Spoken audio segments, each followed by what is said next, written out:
everyone? It's me, Stef, the alternate, your nerdy alternative, and welcome to today's extra special stream, which is the watch party for Harry and Meghan Part 2. Yes, am I going to be more savage than last week? I suspect so. And as Nerd Report Lewis Lecker said himself in the chat, ho ho ho, let's do this indeed. However, I'm not doing it alone. Oh, no. I am here with my PRC, my partner in crime. Colonel Curtis in the house. Yes. Welcome, honey. Hey. How are you doing today? I'm good. Actually, strangely enough, this will be my second time to see this because I stayed up all night last night to make a video of like compiling the best parts for YouTube. So what this means is that you and your audience are going to get the benefit of oh, sorry. Can you hear me? What's up? Yeah, we can hear you. Oh, I was gonna, something was going on with my technology. So y'all are gonna get the benefit of my second viewing of this, which is probably a good thing because there's a lot of bullshit. So I'm gonna need some help.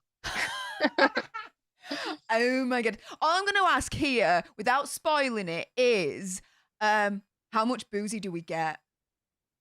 Not enough, actually, unfortunately. Oh. No, but he has a starring moment about midway through. I think it's the second episode.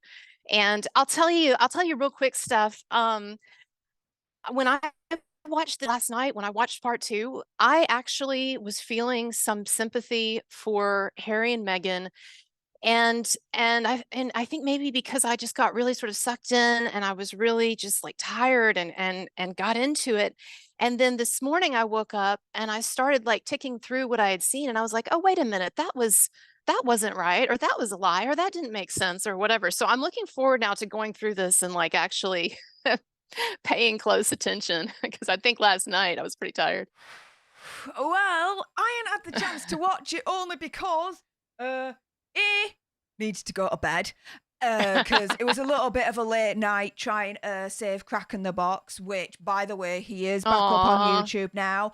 He's got all his subscribers back. All the videos are back.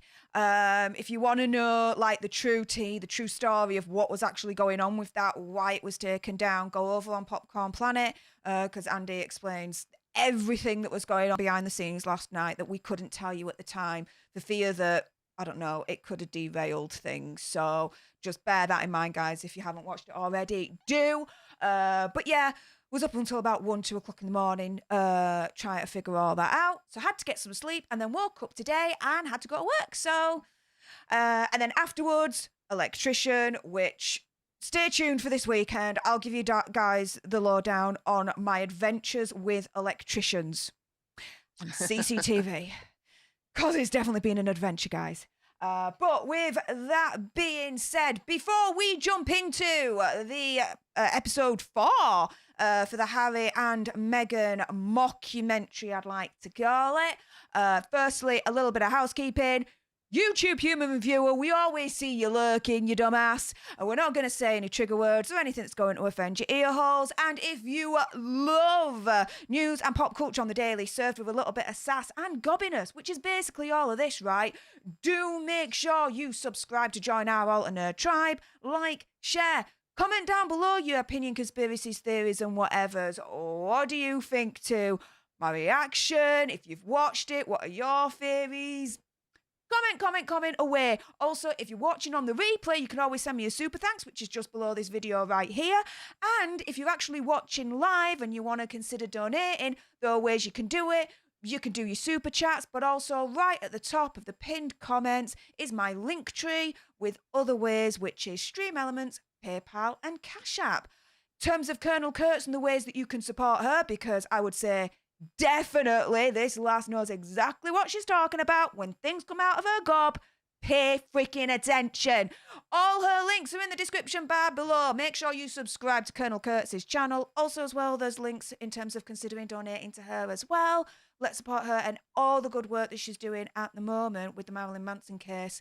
It seems like, you know, with all the updates that I'm getting from Manson Files, from Lisa, things are really starting to ramp up now. They're starting to heat up. Yeah. starting to heat up. So you definitely do not want to miss that out. But this is pretty much your 2-minute warning before we get into episode 4. With that being said, David March has been a leader for 15 months, one of the proper OGs and an absolute ledger of the community, saying here while watching from home. Hey, and we've got the Popcorn Planet raid coming in. Woo, woo, woo. And Yarg Alderman has gifted 5 free leaderships to some of you lucky lot. So you guys can say thanks to Yarg. We've got Jen Pearson, Billy Cat, Peter Wazowicz, NY Grasshopper. Is there anyone else that got the free membership? But yeah, basically a buttload of you guys just got free leaderships for thanks to Yarg. So do thank him in the comments. Guys, though, whoever's got the free leaderships only lasts for a month. If you want it to continue, then you'll have to continue it manually yourselves. But once a month, we do leader-only streams. And leader-only stream for December will be this weekend. So I hope to see all you guys there. With that being said, before we jump into this, if you do send any super chats or any donations our way, we will get to them after we've watched the episode. So in between the episodes, don't think we're going to forget you. But yeah, a couple of moments before we click play. Colonel Kurtz, anything you want to add? Anything you want to say? Free your gob. Go for it, lass. No, just I guess just to reiterate that I felt like they'd come across in this second part a lot more sympathetic than I was expecting. And I know some people are going to be like, you've done all these videos criticizing them. How can you say that, that you felt sympathy? But I did feel like the second episode, and some of you can tell me what you think. I do feel like it was very well produced, and that they seemed at times very genuine in that they really feel like they're going through pain and they've been abused. And it wasn't until after I'd watched it and I started thinking about it, I was like, no, like I said, like, oh, wait a minute, that's not right. That doesn't make sense. Wait, she contradicted herself here. So I'm just curious to see if the audience, if you in the audience feel yourselves feeling a little more like sympathetic, like you might kind of get taken in, or if I was just really tired last night. So that's my thought. We shall see. Right, so I think we should crack on with this, lass. And oh my goodness, hang on. Where are you? Hey up, Andy! Thank you so much for the raid, me lovely. Really appreciate you. We'll chat afterwards. But oh my goodness, thank you everyone for the Popcorn Planet community. Be coming in and raiding us. Appreciate your faces. You've come in just at the right time because we are going to start. You'll see top corner there that I'm pointing at right now. That is literally the time code of where I'm exactly going to be when it comes to each and every episode. So you guys can watch along if you want. But yeah, we are going to go. Colonel Kurtz, are you ready, love? I am ready. All right. 3, 2, 1. Booyah!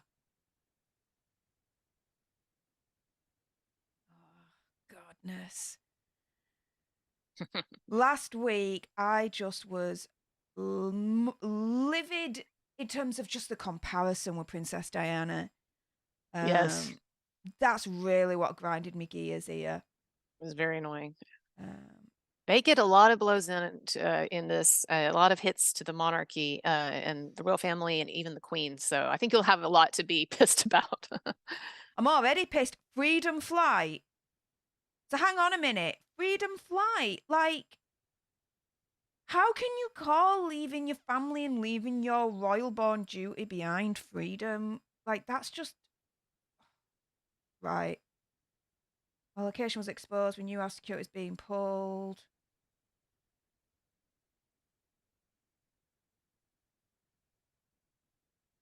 What? Felt like they were running. What do you mean it felt like they were running? It was all agreed that they were leaving then at that point. Running away from what? It was literally the divorce from the family. Like, it was all agreed. Which, by the way, every single pretty much agreement that they made with the royal family, in my opinion, because Boozy through whatever, they completely broke.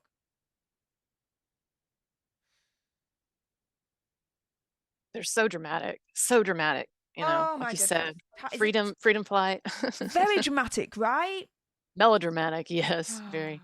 Oh, Tyler Perry, here we go. I remember when they first came to America, they were staying, I think, at Tyler Perry's house, or one of his houses anyway, if I remember Yeah, rightly. they're gonna get into that later. He's in this a lot in one of the episodes, the second one we're gonna see. Okay. And I do see your super chats, guys. I will get to them in between the episodes, so do keep your support coming. And also support Colonel Kurtz as well. Her links in terms of ways that you can donate in the description bar below. Mods, please share them far and wide, as many times. Spam it. Spam them in the chat. I really don't care, because Colonel Kurtz is amazing. She deserves every support she can get. And I don't blow smoke up people's backsides. I'm so glad. I'm just so grateful you had me on. I love doing this with you. Oh my goodness. It literally was, Colonel Kurtz was like, are you doing another? I'm like, yeah. It's like, come on. I'm like, Yeah. hell yeah, you're coming on. Absolutely. Oh. Okay, so before the wedding, praying for her just to be able to move through it. A note and hold on and let her know that everything in her life prepared for this moment. What? Why say hold on a vote? Just be like, congratulations. Enjoy the day. Like, what the deuce? Praying for. Why would Tyler Perry be like, I'm gonna send a letter and in it I'm gonna be like, I'm praying for you. What? Oh, Steph, are you on episode 5? Is that the one that we're on? I just realized I might be watching the wrong one. I'm watching episode 4. Oh my goodness. Stop. I think one of us might be off. No, it's no. I know exactly what it's done. It's sorry guys, we're gonna have to start this again. Shiz the freaking bed.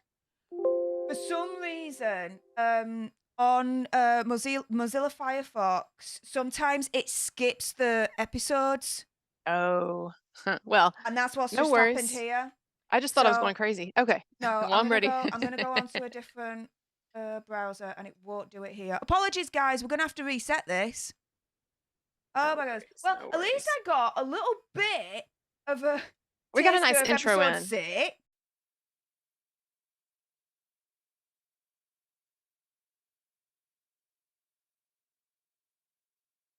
Okay, guys. I think I'm back. Oh my goodness. Can everyone hear me? Can everyone see me? Yeah, we're back. Okay. Some gonna girl be like, Andy, help Stef. Guys, when it happens to Andy, who do you think's helping him in the background? It's me! Do you know what? I think it was Boozy messing with me. I absolutely freaking agree with that all day long. My goodness. Yes.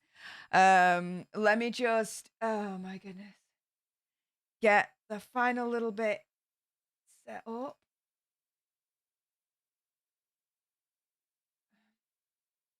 Sorry about this, guys. Oh my goodness. Had to happen this way, didn't it, guys? Had to happen this way. Oh my goodness.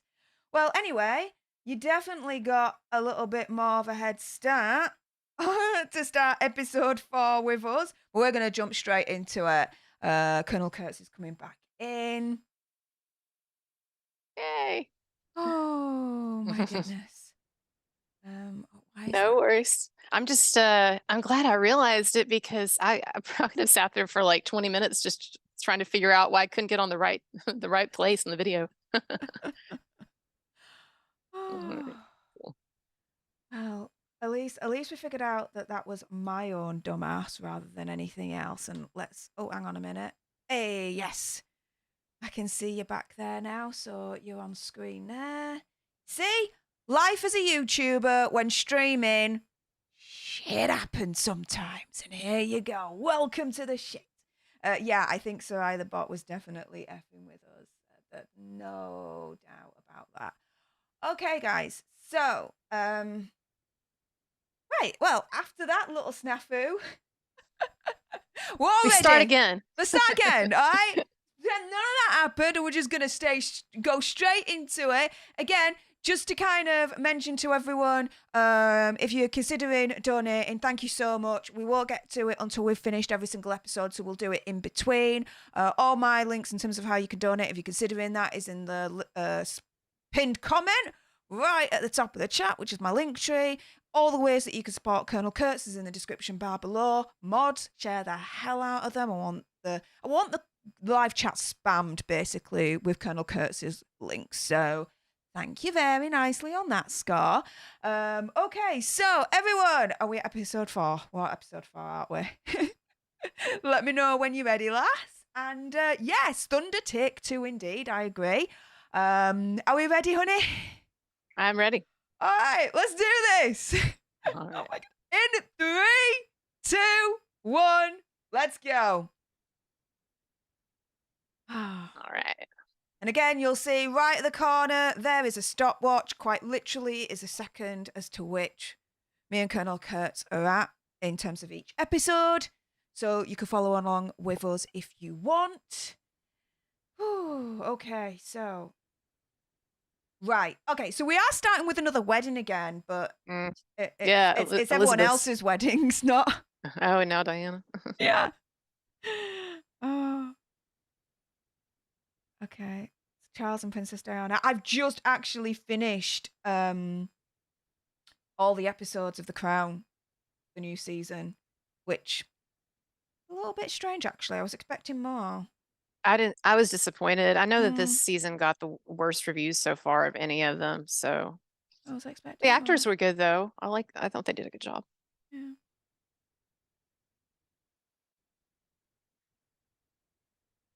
Oh, come on.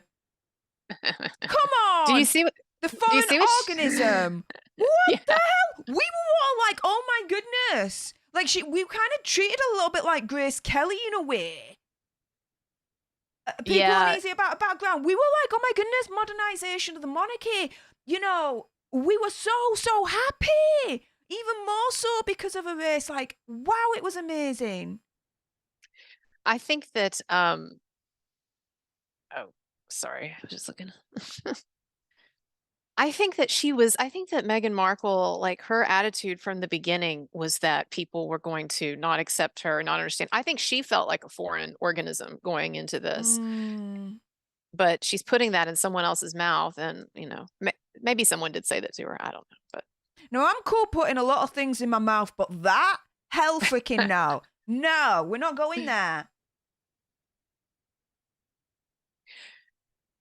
I also want the viewers, everybody, to notice how many times you see Meghan, how often you see Meghan when she's doing stuff with the royal family in these flashbacks, how often you see her wearing color, because she's going to claim later, and I think she claimed last time as well, that she felt like she couldn't wear color because she wasn't supposed to ever upstage the Queen or any of the other royal ladies. And so basically she just forced herself to wear beige and white. And so, and yet you're going to see all these pictures of her. Oh yeah. Around the Queen at social events wearing color. Yep. Green, blue, I remember. Like she wore color, like, And guys, if you haven't done so already, after this stream, do check out my video from earlier on. Was it today? No, yesterday. Because Meghan in the last week's episodes was like, oh, they're not huggy, this, that, and the other. Yeah. Princess Kate and Prince William have completely exposed her on that through their own actions. So watch that video because it's so freaking like, Meghan's lying. I know. Well, that's the thing that I had to keep telling myself, like when I watched this, because like I said last night, I was kind of getting sucked into it. And then I had to remind myself, and like this morning when I woke up and I was thinking a lot more clear-headed, I was like, wait a minute, like they've told so many lies. And then I was reading today about there's multiple lies apparently that they tell in this installment. So we're just dealing with a really slick woman with Meghan. She's very slick. She's a good actress, media savvy, better actress than Amber Heard. And then, you know, and I think Harry has genuine feelings that unfortunately he doesn't really, despite all the therapy he's gotten, he hasn't really gotten to the bottom of.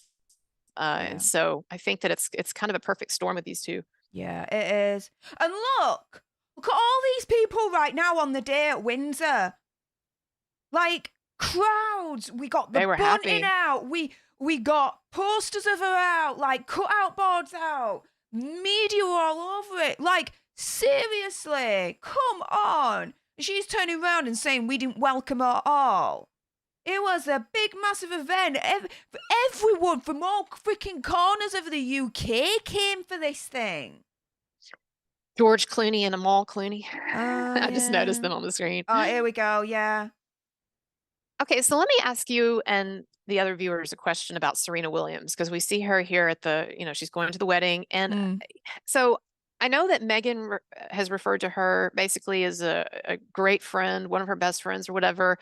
But in Tom Bower's book, one of the things that he mentioned or that he talks about just a bit is that Meghan, at least initially, really overplayed her relationship with Serena, and that Serena even referred to her as just an acquaintance Yeah. when someone contacted her for an interview. Do you know what I'm talking about? Yeah. So do you think there's something kind of weird, like Meghan was kind of overstating that at the beginning? Yeah. Yeah. I mean, There's a lot of celebrity name dropping in this, by the way, not to give anything away, oh, but you'll I can notice. no, I can But- imagine that.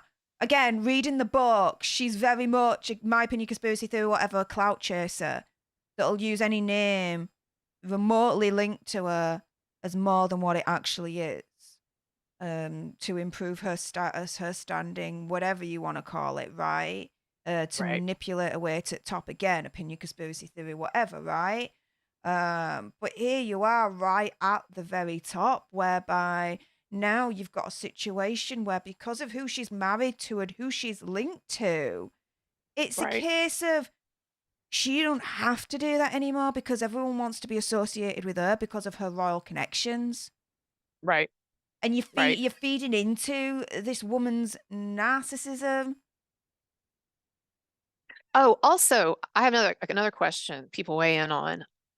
I like the style of her dress, but I actually thought that it was not tailored very well. It seemed a little loose, the dress did. Is that just people who know fashion, obviously better than I do?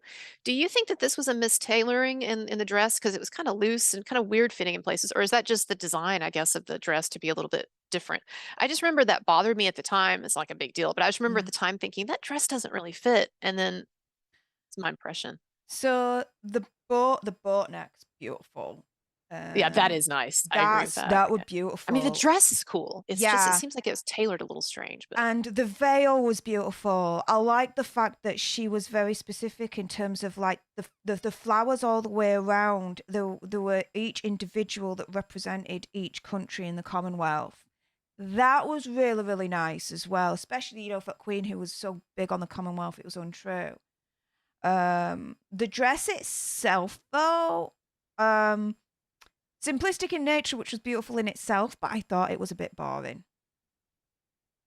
yeah, I agree. I didn't think it had that wow factor. She looked beautiful in it. Wonderful, don't get me wrong, stunning. Just didn't have that wow factor that beautiful. like Princess Kate or Princess Diana had. It just, Right. I don't know.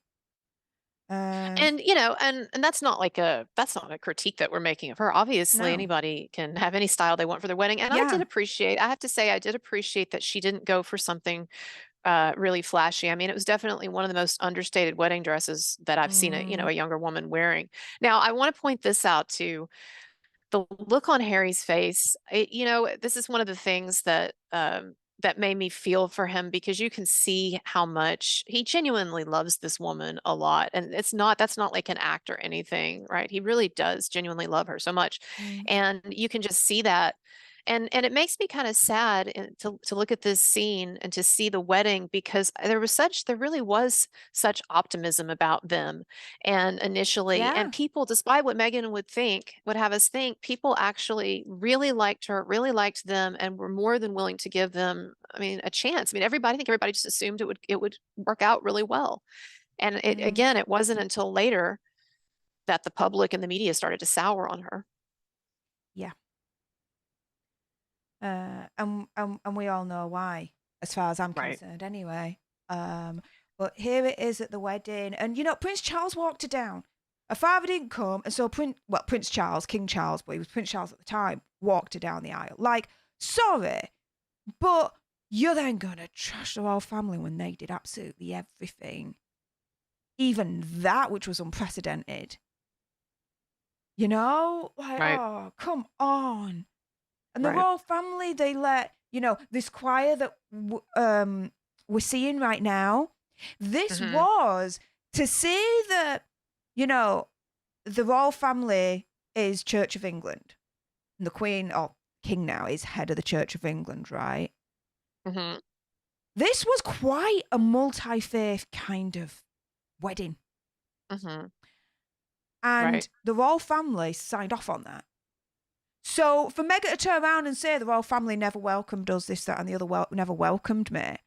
Just look at the freaking Well, wedding she's even alone. Come yeah, on. she's even saying right here in this scene right now that when she said that she wanted a gospel choir, that Charles set about to, or had his people set about to, instead of just getting a gospel choir, they actually selected the best gospel singers in the nation Yep. and put them together for a special gospel group.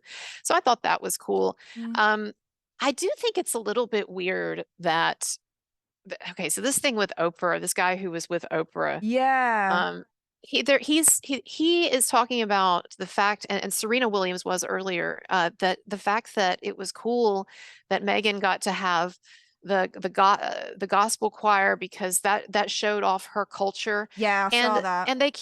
they keep saying in this documentary, like they keep referring to Meghan's African culture. Like you'll see a little bit later on when she goes to Africa, she talks about how great it is to finally be in touch with my culture.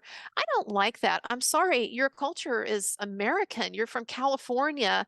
I don't even think you really went to church, much less hung out with a lot of with a lot of gospel choir music. And then to say that Africa is more true to you and who you are than America, like does she really bear more of a psychological or cultural resemblance to South Africans than Californians? I just think they just keep laying it on the race stuff. They just keep laying it on so thick in this, and I don't think it's actually like helpful. It just reinforces this idea of difference. And I mean, why do we need to think about Meghan as being from South Africa? She's Californian. I just don't get it. Mm. Anyway. Yeah, I mean, It's great to include different cultures. Like I think it's awesome to have the gospel music and all of that. I'm not saying that. I'm just saying that they keep making reference to the fact that Africa is like her roots. And I just, to me that's strange. That would be like me saying, like my like my Irish roots or whatever. I mean, I don't really think that way. It's been generations since my, family were from Ireland. So I don't know. These are pretty pictures though of them. yeah. And again, for them to say they wanted the privacy, but now it's basically privacy to the highest bidder, in a way. Like, come on. Right. Like, what happened to keeping all this private and having a private life? Again, it's the same criticism that we've got last week with all this. Although at this point, I suppose the saving grace is it ain't 2 seconds in and all of a sudden we see kids. So, probably saving that for later. Yeah. Oh my goodness. But fine, they had a wonderful wedding. Yeah, they did.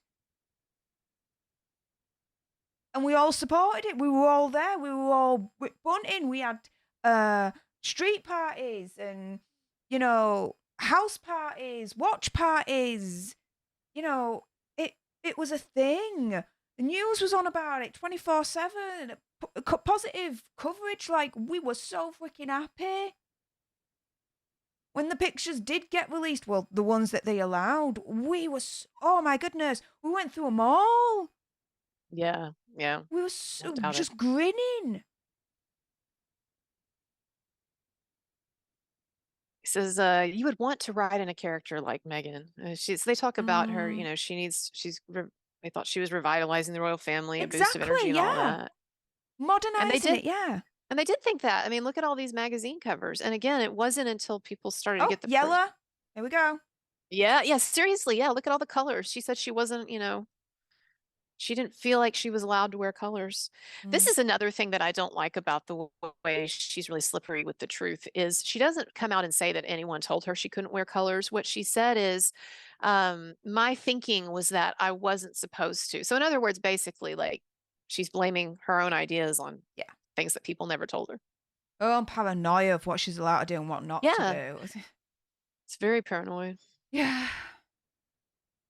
If you even want to call it paranoia, maybe she made it up. I only asked that as a Well, question. yeah, Do you know what exactly. I mean? Yeah. It's Well, constantly. Oh, hang on a minute. So they're now talking about the house that they moved into. And they were talking about how it was all too low because his head would hit the ceiling or the railings constantly. Like, oh, come on. You're living in a house that's multi-million pounds worth. Shut up.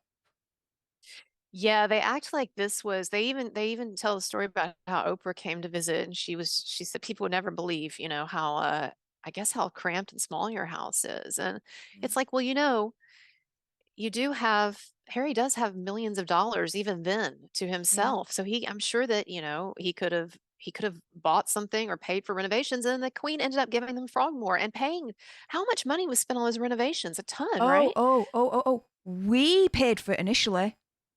It was Yeah, about yeah, three, yeah. £4 million, if I remember rightly. We paid for it initially through taxpayer money, but then they paid it back once they buggered off.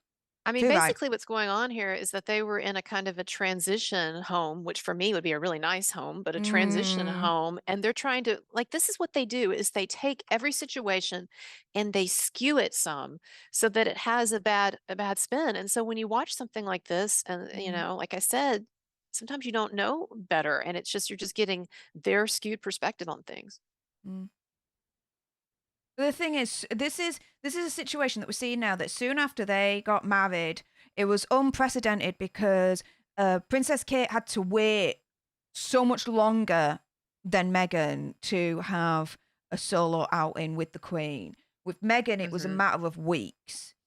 She did a Hmm. solo Oh yeah, outing she with was fast Queen. tracked. She was fast tracked, and again, it was all to integrate her in family, make her feel so much welcomed, like all of that endear her more to public.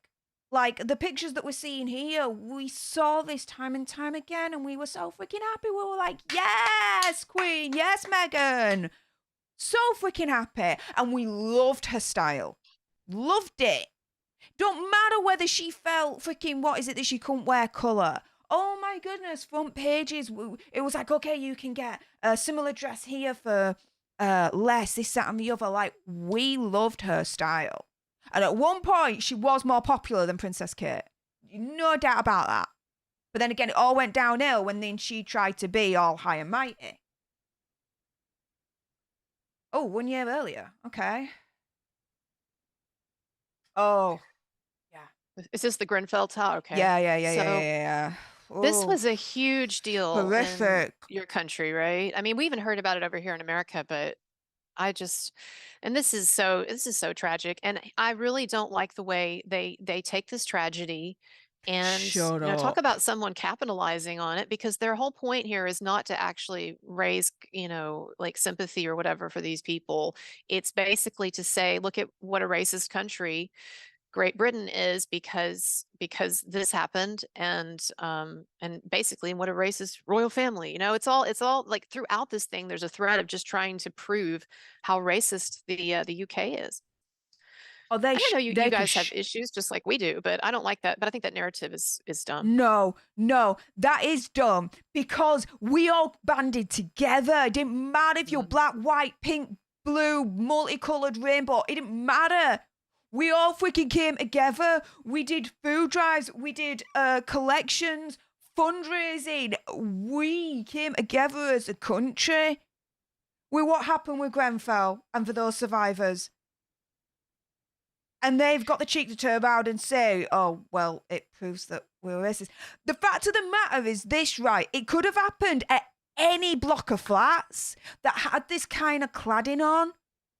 It's just Grenfell, unfortunately, Grenfell Tower was the one that it happened to. Bad luck. Yeah. Yeah. But there were so many in the country that had this kind of cladding, and it could have happened to them easily. So there was this big drive in the UK soon after to get the cladding replaced because of what happened with Grenfell. So why do they attribute it to racial causes? I guess the idea is that Because it these are suits their bloody narrative, that's why. Yeah. It does. No, seriously, my opinion. Yeah. Because I cannot think of anything else. It doesn't make sense to attribute it to any kind of racial narrative. It was, I don't mean to be flippant about it, but look at the jaw that it happened to Grenfell, because it could have happened so easily to all the other freaking flats all across the freaking country with the same cladding. Yeah, and see, that's really, if I had to come up with the main reason why I have a problem with Harry and Meghan and what they've been doing, is that I think that far from being these great figures in racial equality and the lectures they like to give to all of us about unconscious bias and all of this, they think that they're helping race relations. But this stuff actually peddling these false narratives that attribute so many of these problems to racism and persistently, promoting the idea that Great Britain is just a racist country, the royal family are racist. Like it's really kind of damaging propaganda. And so I would be really ticked off if I were the royal family about that. I know, I'm sodding ticked off. This is nuts. Now, here she is, and she's visiting the kitchens that she did visit a lot, actually, these particular women and kitchens, and she did a lot for them,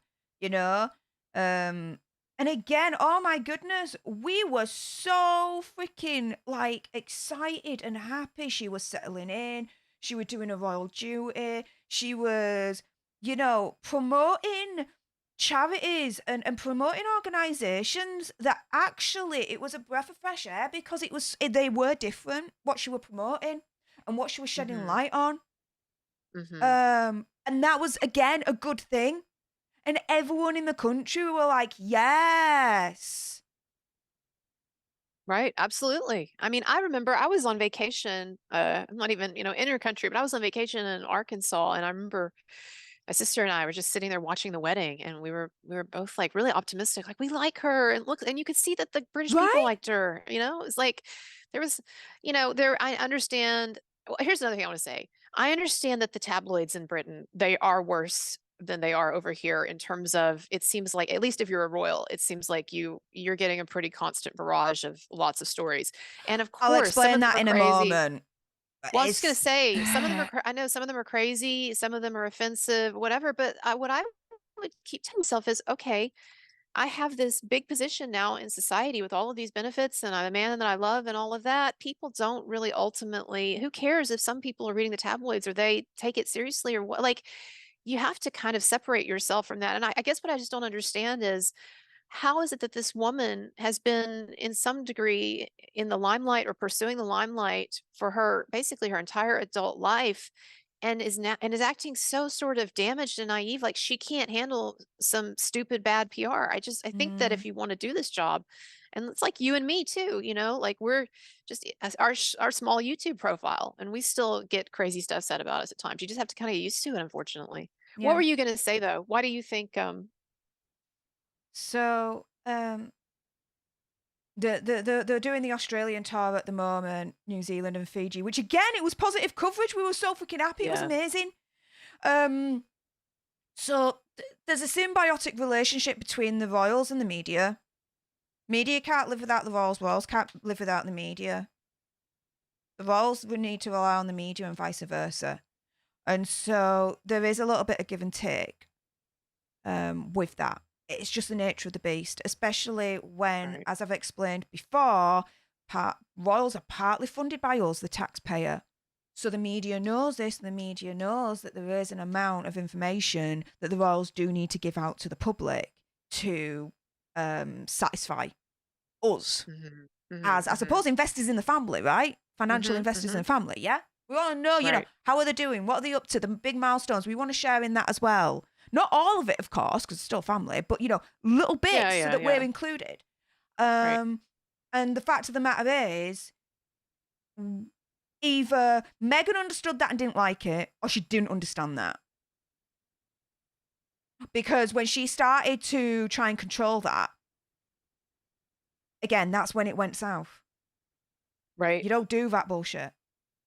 So here he's saying Oh, that he's stealing this is limelight. Okay. he says they he's basically saying that Meghan did the job better than others in the royal family, because he says that when you see somebody coming in here stealing the limelight and doing the job better, I think that's a pretty arrogant statement to assume that. Yeah. It's one thing to say she's getting all this press, but to say that she's doing someone who comes in here and does the job better. Well, I would say that doing the job better would be staying in the job longer than what a year or two, maybe as a baseline. And then secondly, doing the job better would entail not trying to constantly attack and sabotage the institution that you're representing, which is what she's now, doing. So I don't think you did such a great job, Megan. That's a pretty table setting, though, for their breakfast. But you know what? She did it her own way. She championed causes and charities that were different. And we appreciated that and we liked that. Do we think that she did a better job? No, but she did it in her own way that we were happy with. Right. And she got positive press for it and everything. Right. Regardless. But to turn around and be like, yeah, 2 seconds in and she's doing a better job, so there was jealousy, this, that, and the other, which then turned into stories being planted and a PR sabotage of Meghan. Like, what the hell? What? No, because at the end of the day, it's not about ego. The crown has got the main tenet right, which is not about the individual ego. It's about upholding, promoting, and maintaining the integrity of the crown, which is the Queen back then and now the King. Long as you're doing a good job, it's upholding the integrity and everything else of the crown itself. Now, here they're trying to suggest that the word diva and the words wreaking havoc are racist. So they're saying that when she was called a diva, that's like a diva, Black woman, I guess, although that's not what I would associate the term diva with. And then also the idea that that people were attacking her for being Duchess difficult or whatever because of the angry Black woman trope. That basically the reason that people don't like Meghan's personality, one reason is because the media was promoting her as this angry Black woman, and I don't think that's at all fed into the idea of she's I wouldn't even say she's angry. Anyone thinks she's really angry per se. I think difficult and narcissistic and so forth, but no one's presented her as some kind of angry woman. I mean, and they're the ones making racist assumptions when they say that. Now, I do want to address this. I think this is interesting. Yeah, this is like the side-by-side comparison. Yeah. And look, this is what I'll say, okay? I can totally concede that if you do a side-by-side matchup of certain stories like they're doing right now, then Kate Middleton got better treatment just in the stories we're seeing. But what they're not showing you are all the stories where Kate Middleton had her time in the barrel with the media and she got a lot of negative coverage. Correct. And times when Meghan actually got more positive coverage about certain things than Kate did. Correct. And glowing coverage and everything. And so do y'all remember Weighty Katie and stuff like that? Back in day. Like 2006, 2007, if I remember rightly. The thing is, it's like saying that her mother schemed to get her into St. Andrews. Sorry, so that she can be no, bullied. Go ahead. No. There was all that, and the thing is, it's like when you're like in the public eye, you are gonna have these ups and downs anyway. They're gonna be positive one moment, and then it's gonna be negative the next, and then you're positive again, and it's a cycle. But again, they have to understand and they have to realize, well, hang on a minute. For Meghan in particular, why did that happen? There's always a reason when the press goes negative. Always a reason, whether you agree with it or not. And again, it's a case of it started to turn when she started to I want to say go beyond the station, but it's probably not coming out right. Trying to control something more than was allowed, given the situation and given the family that she's in. She wanted more privacy. Right. She wanted more control, more privacy and control over her image, how she was portrayed, this, that, and the other. But this is not effing Hollywood. This is the royal family, where they have a different relationship to the media than a Hollywood starlet does. Right, right. If you do not understand that, or than a politician has. That's right, yeah. Right. So if you don't understand that, then you don't understand the rules of the game. If you don't play the game right with media, when you're in the royal family, yes, they are gonna tear you down, because it's a case of the media turning around and saying, we're very aware that we're a symbiotic relationship right now. You're biting the hand that feeds. Here you go, bitch. Yep. The whole media campaign against her, to a certain extent, she has to take responsibility for. And she's not doing that at all. She doesn't take responsibility for anything. No. Oh, look, there she's wearing color. Red again. And I think purple there. Yeah. And one of the magazines that they were showing with the positive coverage, she was wearing red there as well. The other thing too that he's talking about pain again, the pain, the suffering. No one sees what's behind closed doors. That's true. And now he's going to compare her to his mother again, here we go. And they're going to show a picture here. It's kind of a heartbreaking picture. They're going to show a picture that I've never seen of Diana. In just a second, Diana crying on an official engagement. And of course, that's a whole other discussion. Diana had a rough time and for a number of reasons and everything, but I'm getting tired of this comparing Meghan to her. There she is. That's a sad photo. And then see Meghan looking like some kind of a martyr here.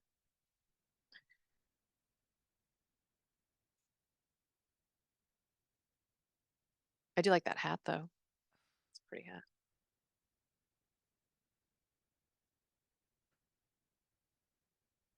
All of this will stop if I'm not here. No. All of it would stop if you changed tactic. You changed the way you looked at things. And you fully understood the situation you were in.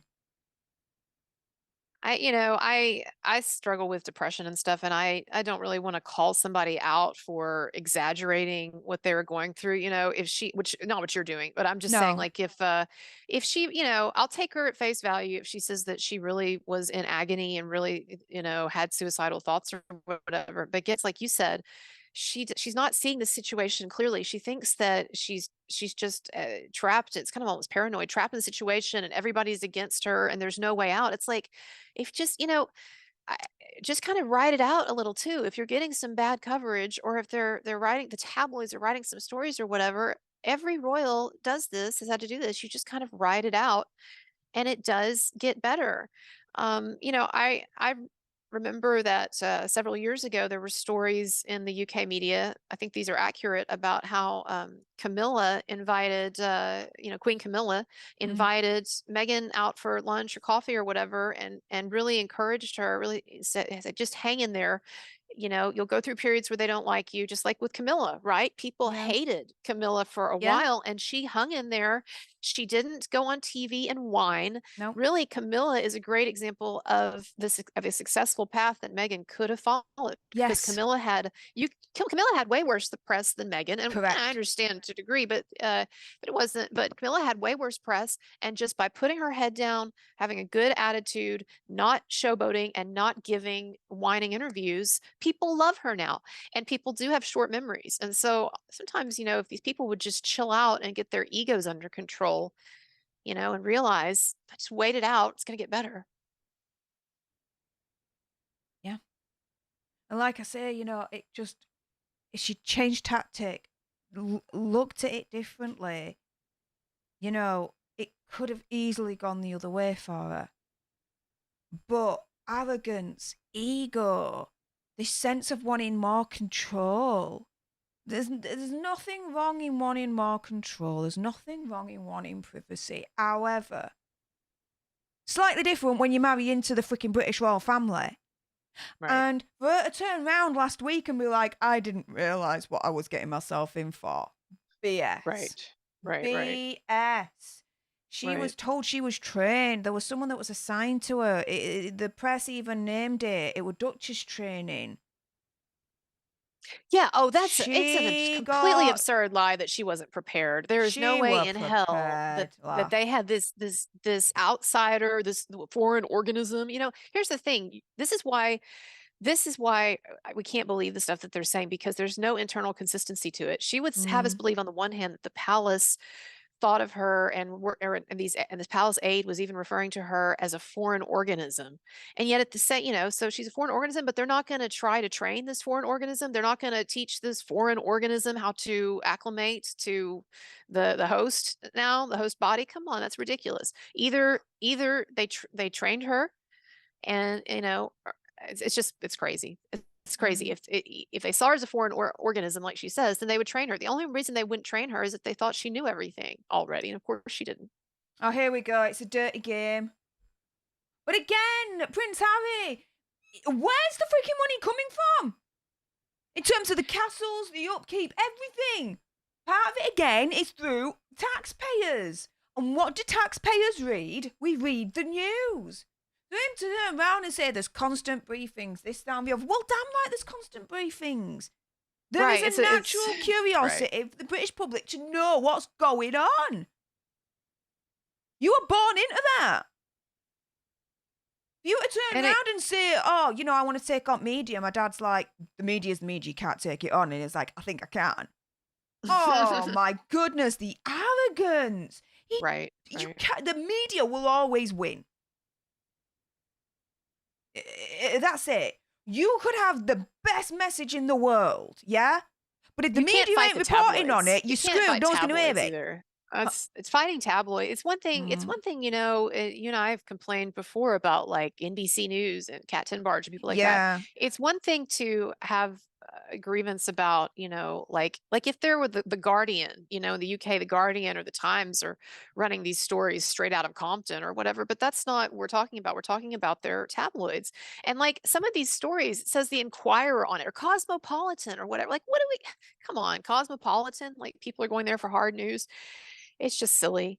I hate this part too, where Harry says that the palace would take negative stories about Meghan and would trade them in order to protect the royal family. So if they had if the press wanted or the tabloids wanted to run a story that would look bad, make the royal family look bad or whatever, then he's suggesting that there were negative stories about Meghan that were traded or planted. And there's just no evidence for that. I saw a couple of days ago an article written by someone who works like an editor at one of the main UK tabloids. And this person said that they never experienced anything like that where false stories or negative stories about Meghan were given to them in exchange for cutting something about the royal family. It's not right. Can't even text your friends a photo. Oh, come on. Piss off. Sorry, no. What? Okay, so, again, you gotta realise the situation that you're freaking in. It's not that you can't send your friends a freaking photo. What it'll be is, so, our security services, so MI5 and MI6, the royal family all have special phones that are literally set up by the security services, that are protected, that are encrypted to the freaking nth degree. You can send pictures. You can do what you still want to do on your freaking phones. She's got to be from this phone. Because at the end of the day, you don't, then firstly, your own security is compromised, but then the security of the freaking country could be compromised. She's the freaking bed.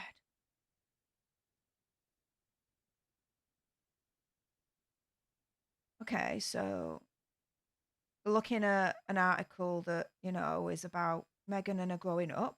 Fine. and all her friends basically were going into media trying to put Meghan out as positive, this, that, and the other.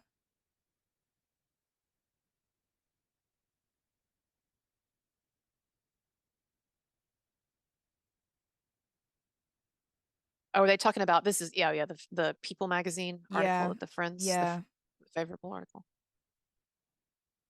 And then Oh, here the she's talking baby about shower in the New baby York. shower. Oh my goodness. This was bad. This was bad for UK. Because it were just, she was starting to try and control things. It was all starting to backfire on her. We were turning against her because of her attitude and what she was doing and everything. And then it's like being this, like this. Like, you could have done this in private. There didn't have to be all that press. It could have been Yeah, it organised wasn't a with the great PR palace. move. Yeah, it could have been organised with the palace and with the security services over in America to go to New York, still have your baby shower, still have all your mates there. But no one would have been none the wiser. It could have happened. But with everything that were going on, it were like, oh, here's the paparazzi and all these photos, and it left a bad taste in a lot of our mouths in the UK. Yeah. And this is something, the baby shower thing, that aside from like being bad PR, the way she handled it, I don't have an issue with this, and I don't begrudge her this. Apparently it wasn't paid for by the taxpayers, and even the private jet that she took, I think it was George Clooney's wife's Yeah. jet. Although, again, they've got this whole eco warrior thing going on, and Harry's giving speeches about climate change and lecturing people on climate change and all of that. And then, he took a private jet, what was it, 5 times in 11 days at one point, and then she's jetting over. And but again, I don't begrudge the baby shower, and that's not one of my big issues. But I agree with you, it wasn't great PR. No. It could have, and No. that's the thing, when you represent the royal family, unfortunately, Mm. that is one of the price you pay for some of the other perks and the things that she Correct. likes. And look, it's showing we celebrated. Even after everything that were going on at that point, You look so we happy. celebrated. Aw. It was so freaking awesome. Oh my goodness. Yeah, Archie changed the game. Yeah.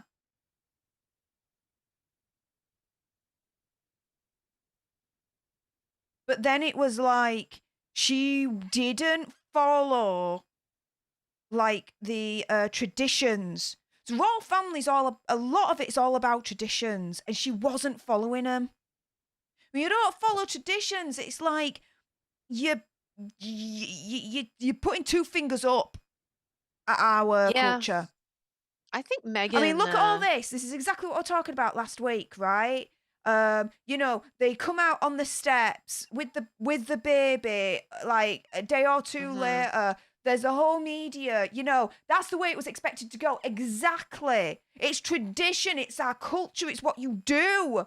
You cannot turn around and go into our country and say, right, we're not going to do your culture because I'm going to demand we do something different, when it's decades and decades and decades of culture that's already entrenched in our society. Nah. She does claim here, this was one of the things, the arguments that I was more sympathetic to, is she says that, but then again, I never know if she's telling the truth, right? Because she's lied about and misrepresented so many things. But she claims that she had an obstetrician that she was comfortable with, and that person did not have privileges, was not, I guess, could not deliver babies at the hospital that the royals use.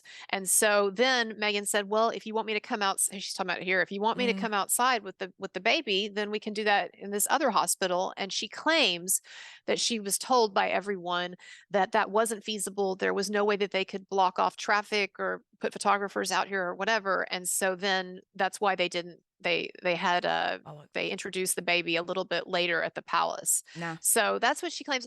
And that could, again, that could be something that's more valid. It's just, I just don't know how to trust her because she and Harry have lied about so many things that are like verifiable lies, especially going back to the Oprah interview. Yeah. So I don't know. No, it could have happened. It could have happened. But guess what? The palace probably turned around and says, yeah, we've got an option. Here it is at the hospital you want. And she turned around and said no. Yeah, That I is would be most likely inclined to what's think happened that's here. happening. Yeah, I think you're probably right. Right? And The royal that's family can their do MO, anything. unfortunately. The royal family can do anything. They can organise anything. And the secret services, they get it done. And the police, they get it done. It's simple as.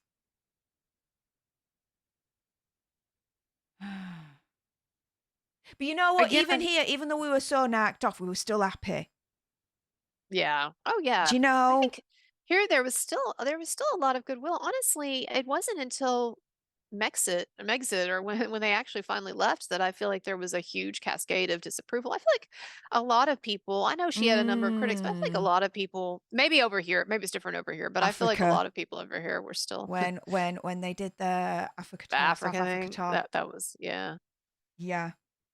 Which I suspect is going to come up here. There's a famous part where Bradbury, journalist, UK journalist, asks a question of Meghan, and it's very her Yeah, I answer's remember that. very famous and telling. Well, you'll love her explanation. I'm not going to give it away. You'll love her explanation for why that went down the way it did. And of Right. course, you can imagine she takes no blame, no responsibility for anything. It's like, oh, I didn't know, and I was tired, and I didn't think it would be on TV. She didn't even think that would make it on TV. That section. Yeah, right. See, no way I believe that. Anyway, talk about it in a bit.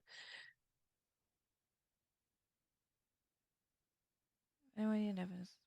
I don't remember who this woman is. They keep bringing her on to talk about, oh, okay, journalist and author. They keep bringing her on to talk about what a racist country Great Britain is. That seems to be that seems to be Every her main country has their contribution. issues. Yeah. Undeniable, right? But I'm sorry, it's not as bad as they're making it out to be, in my opinion. Conspiracy theory, whatever. Well, and again, I don't think that. Oh my goodness, they're gonna show trolls. Yeah, they do. They do. They do to make their case. These are trolls that are posting. What the hell? And the trolls, it ain't just Harry and Meghan. You still got trolls for Prince William, Princess Catherine, Queen Camilla, King Charles. All of them are trolled on the freaking internet. Freaking go on 4chan. Do you know what? Her mind would probably freaking explode, and she'd be gone at that point. Well, I really I hate it when the Amber Heard defenders do this too, to try to prove a point and make it seem like all of her critics are racist and are the bottom of the barrel. They scour the internet for the absolute worst, most offensive or crazy stuff they can find, and then they try to present that as being representative of the whole of most people. You can find, I mean, you can, for instance, there were several weeks ago, there were people spreading around the story that I robbed Marilyn Manson to pay for my heroin habit. That was something that people were trying to shop to.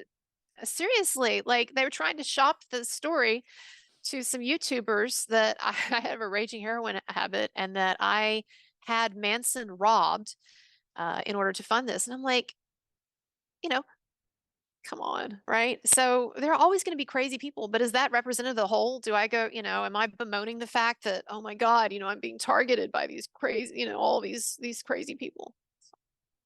Wow. Sorry you had to go through that, lass. Oh, no, it's not. It was, I mean, honestly, it was funny. That's why I'm talking about it. So. The only thing that bothers me, and I don't know, maybe you're like this too in terms of criticism, is the only time criticism bothers me is when it's like friendly, friendly fire or friendly criticism and stuff. If it's like a friend or someone that I've worked with or someone who I feel like should know me better than that bothers me. But this kind of stuff, I'm like worried about what tabloids say. So here's their nanny that they had in Africa. She seems like a cool lady. I wonder how you get to have that job. Like you must be a super nanny, right? Yeah, to so get that job. generally speaking, like royal nannies come from a specific, I can't remember what it's called now, but Princess Catherine and Prince William have got a nanny from their a specific like extreme illustrious nanny university basically. But they went outside and they got someone else, fine. Whatever. Oh, that's cute. It is cute. Wow. All right, Steph, I'm Oh. gonna step away for Yeah. like 10 minutes or so because I need to haven't had lunch. I was gonna grab some food real quick and come back. I Get want to get some back food before down your gob episode 2 ass. starts because episode 2 is like where the shit really starts hitting the fan. So I'll be Great. right back, everybody, but No see you in a problem. bit. All right, see you in a bit, See you in a love. bit. All right. Ooh. Yeah, Colonel Kurtz definitely needs to get some food down a gob. Oh my goodness, yeah. Unless I'm having a pancreas attack, I eat at my times. It's as simple as that, guys. Oh, oh, okay. Yeah, here we go. Now, this is where it starts to really get more. What is it? So this is the royal tour for Africa back in 2019. With Prince Harry and Meghan.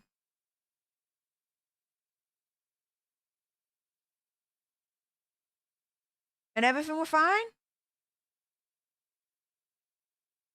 And yeah, you do have to seat royal family as diplomats representing the UK.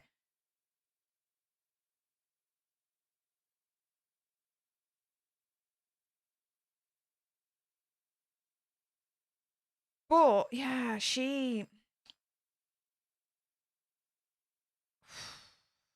Yeah.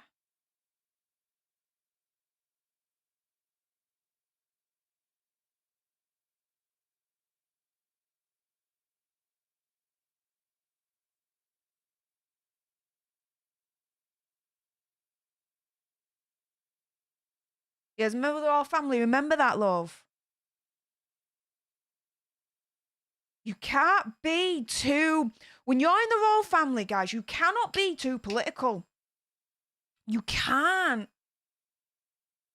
Just constitutionally, you just can't. It plays havoc in terms of society and the fabric of society because if the royal families are seen to be one side or another instead of neutral, oh my goodness, is there going to then be havoc?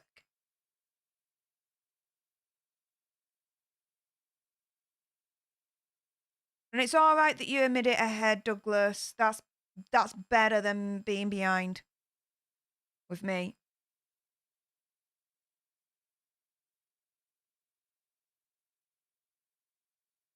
Yeah. New mum, enthusiastic. Yeah.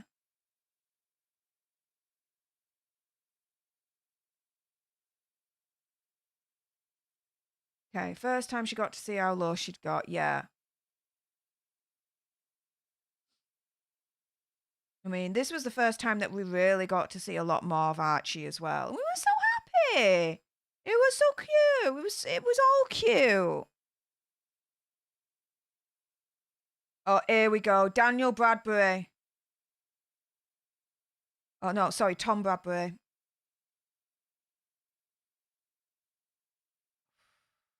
So Harry and Meghan, an African journey. The Palace had greenlit this documentary of them, of the tour. Oh, here's the bit.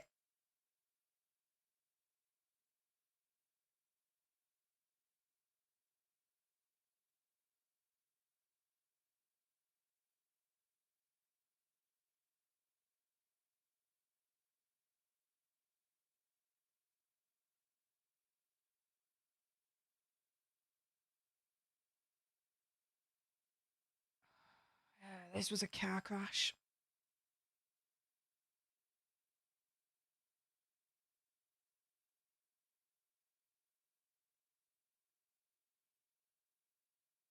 Regardless of what you guys understand, this was too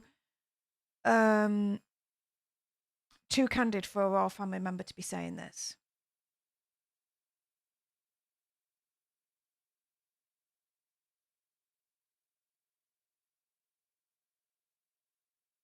not really okay and it's been a struggle. And she says, yeah.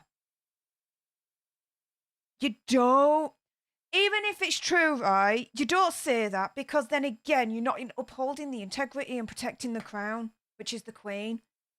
You're putting the whole institution then on tilt.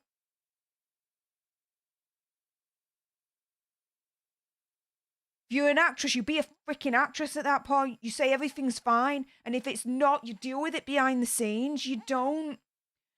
And again, whether you think that's right or wrong, guys, that's just the culture and the way the royal family have to be and are.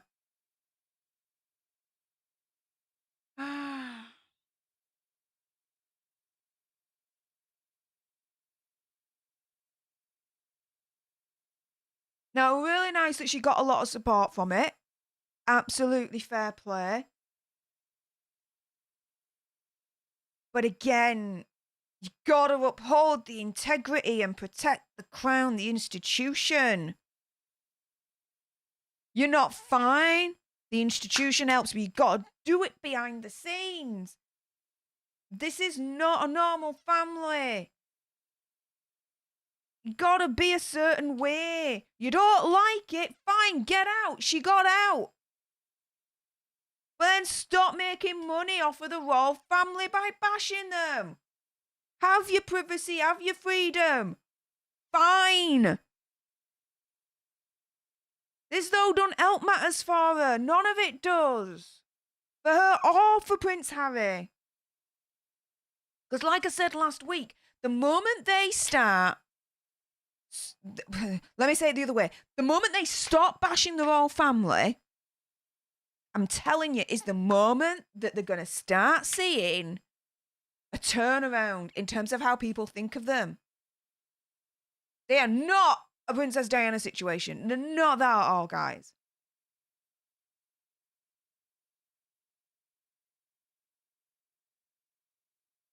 Oh, and here we go, Princess Diana. Of course there had to be that comparison.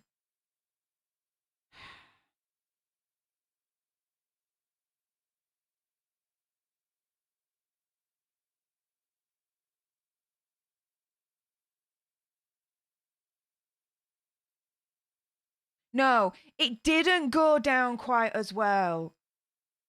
Of course it didn't. And of course the fallout was freaking bonkers. Think about it. She's got everything. She's got palaces, she's got money, she's got a prince. She's part of a royal family and she's moaning about it. Just on that surface level alone. Doesn't look good. It don't.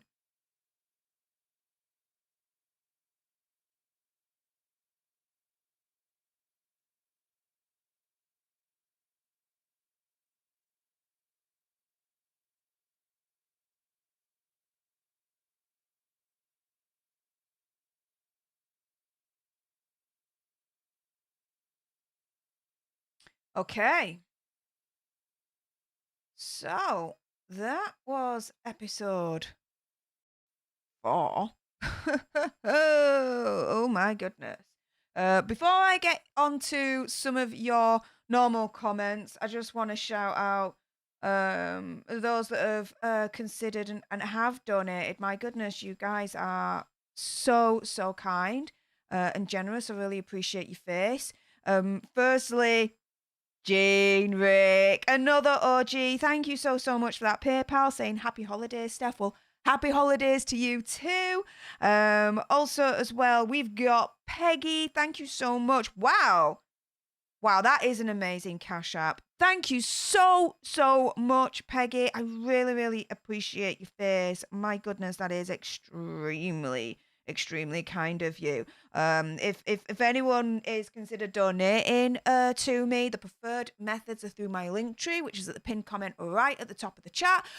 You could donate via Stream Elements, PayPal, or Cash App. You can also go through YouTube if you want, but YouTube takes about 40%, so just so you know about that. However, I'm still grateful nonetheless. I like you to know where your money's going to, because a lot of people still think that when they super chat, 100% of that goes towards the favorite creator, or maybe like 90%, right? You know, not out of this world that YouTube's going to take some form of cut, are they? No, they take about 30-40%. So bear that in mind so you can make an informed decision of if you are considering donating, which route you want to take. But major thank yous anyway. I'm still extremely grateful. Peter Wazowsich, thank you so much for the $3 super chat. Rebel Girl Media sent a $5 super chat. Thank you so much. Saying, Steph, love you. Been following you since the ASMR days on Popcorn Planet. Shares the freaking bed. That's proper OG. And I definitely remember you, Rebel Girl Media. As a fellow survivor, I love and support you 1,000%. Happy holidays. Well, thank you so much. I really appreciate your support there. David Knight, another regular. Thank you so much for the $2.45 super chat. Helen, thank you so much for being a leader for 2 months. I really appreciate your face. And Candy's Life of Crime and Culture, thank you so much for being a leader for 5 months straight. I appreciate your support. All you leaders out there, including the new ones that are joining today, stay tuned for December's leader-only stream, which will be this Saturday, guys. So, yeah, let's have some fun. Let's play some games. I'll give you more of an update on what's going on with my life. And, yeah, might actually give you a little bit of a sneak peek of the house as well. As I can start now giving you guys a little bit of a tour. So if you don't want to miss out on exclusive videos and streams that's just leaders only, guys, do consider becoming a leader today. There's only one level because I like to treat all leaders the same, $4.99 a month. I didn't want to do different tiers because, like I say, I just want to treat all members the same. No wrong with other YouTubers that do that, but for me personally, I want to treat all leaders the same, and I wanted to do it at an amount that I thought was, just, I was researching the amount. I was like, okay, just to give you a little bit of a kind of like background of all of this, I was like, what should I charge? Now, I didn't want to do like 50, 60 quid because I'm like, out of the question, right?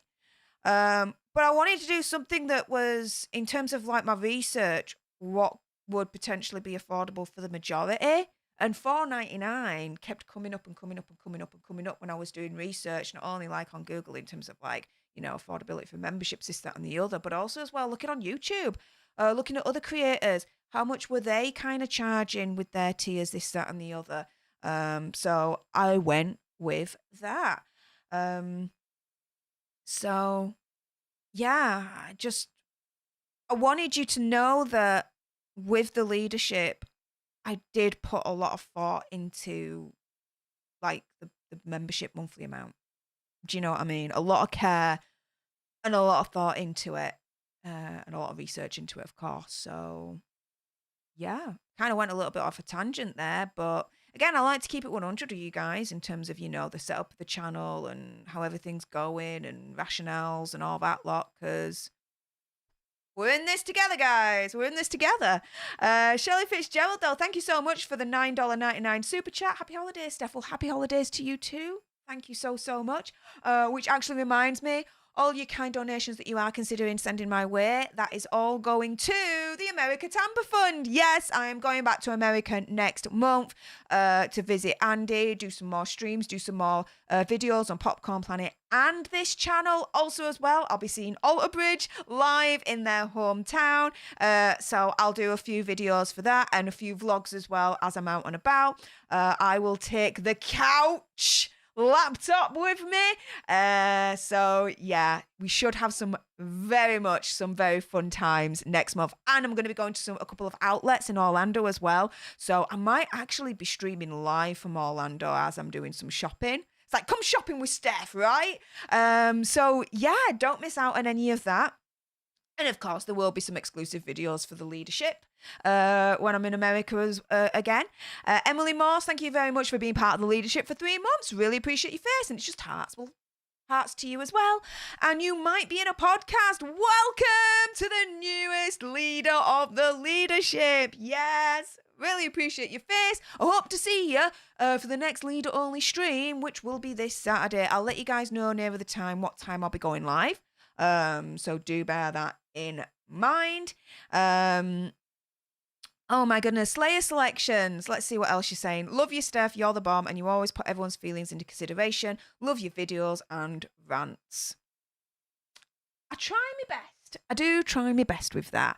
And Ms. M says, I would love shopping with Steph. Well, make sure you subscribe to join our alternate tribe, because if you want to see all the fun for next month's festivities and travels when I go to America, they're coming. Spectral Whispers has been a part of the leadership for 13 months. Well, thank you so much for your support. Saying, been a while since I've stopped by. Love to see your face. Happy holidays. Love. Kira Emily. Oh, Kira. Hey up, lass. Yes, it's been a while. How are you doing? What have you been up to? Let me know in the chat. Oh, my goodness. So cool. Brandon says, thanks for being transparent, Steph. Way I am. Keep it 100. Simple as. You may agree with me, you may disagree with me. Don't care. I'm going to be transparent. What else can I be? End it there. I've got no to hide. Simple as. What else is going on in the chat? Ms. Millie says, Steph, I love how you have looked utterly shocked throughout. Thanks for suffering it for us. Yeah, I'm watching this shiz, so you guys don't have to. Oh my goodness. Oh, C-Case is in the house. Hey all, just listening in, babysitting a sick grand. Oh, tell her from me, I hope she gets better soon. Oh, she's not having a good time lately, is she, C-Case? I'll DM you afterwards, love. Oh, Darren Bourne, Steph the Alternate, check out the behaviour panel. They cover things and have an insight to Harry. Yes, and I do specifically like out of that whole kind of like community, Jesus, Jesus, the language body guy.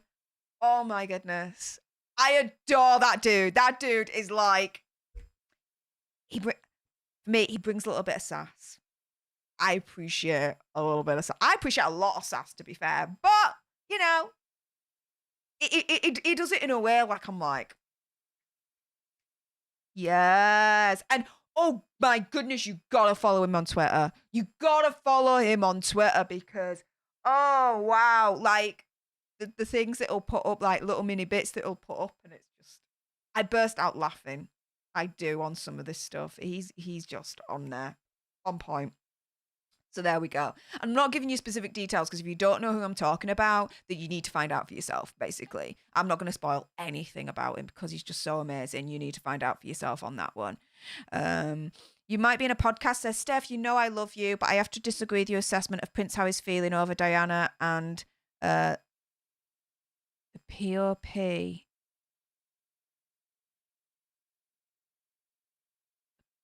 Press people of... I don't know what you mean by the POP. But do you know what? You disagree with me. Cool. That's all right. That is like more than okay, mate. At the end of the day, some of you are going to agree with me, some of you are going to disagree with me, and that's absolutely fine. Do you know what I mean? If you agree with me all the time, I think there'd be something wrong, really, in the end of the day. I don't do cults. Oh, no. We're not a cult here. We don't do that BS, all right? But I appreciate you kindly saying that you disagree with me. Fair play. I respect that. So thank you very much. I'm all right with people saying that they disagree with me. But it's when they get really, like, aggressive about it. Like, let's just have a conversation. You don't have to be, like, aggressive and be like, I disagree with you, you're misogynist, you're this, that, and the other. Like, no, let's have, if you disagree with me, let's have an honest, intelligent, thoughtful conversation about it. Do you know what I mean? That can happen. Erin, I've probably mispronouncing this, I'm sorry, but Erin M. Town says it apparently never even occurred to Meghan to try to understand why things are the way they are in the monarchy. Yeah. Yeah. You are not marrying into a normal freaking family, love. You're not. You're marrying into a family that's part of an institution, that's an institution in itself, that has history. And an important history that she is now a part of, for better or for worse. You're marrying into a completely different, very unique world with a very unique set of circumstances and rules. She didn't like it, she got out. Fine, you got out. You wanted your privacy, you wanted your freedom. Well, I don't know where your privacy's gone. But oh, it's like she says one thing and she does another. She wants one thing, but then she does the other. It's so freaking contradictory. It grinds my gears.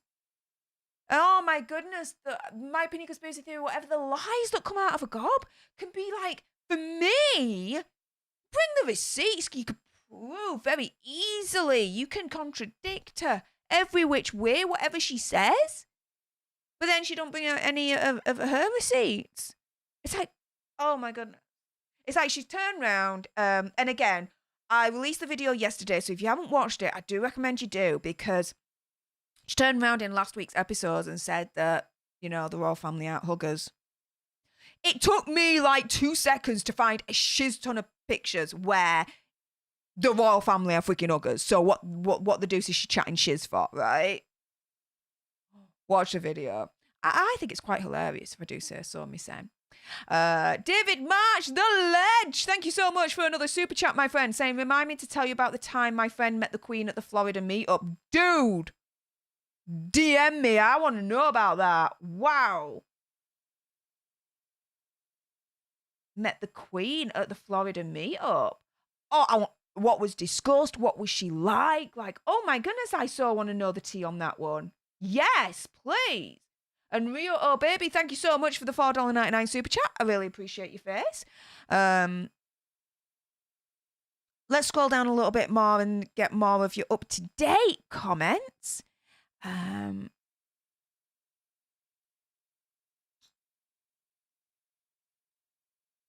Let's see. Here we go.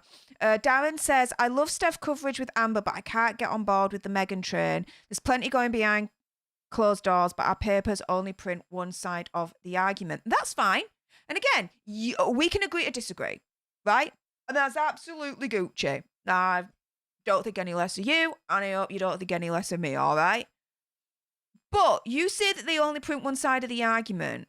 I would counter and say, respectfully, that at the end of the day, for a while, for a long time, our papers were extremely positive about Meghan Markle.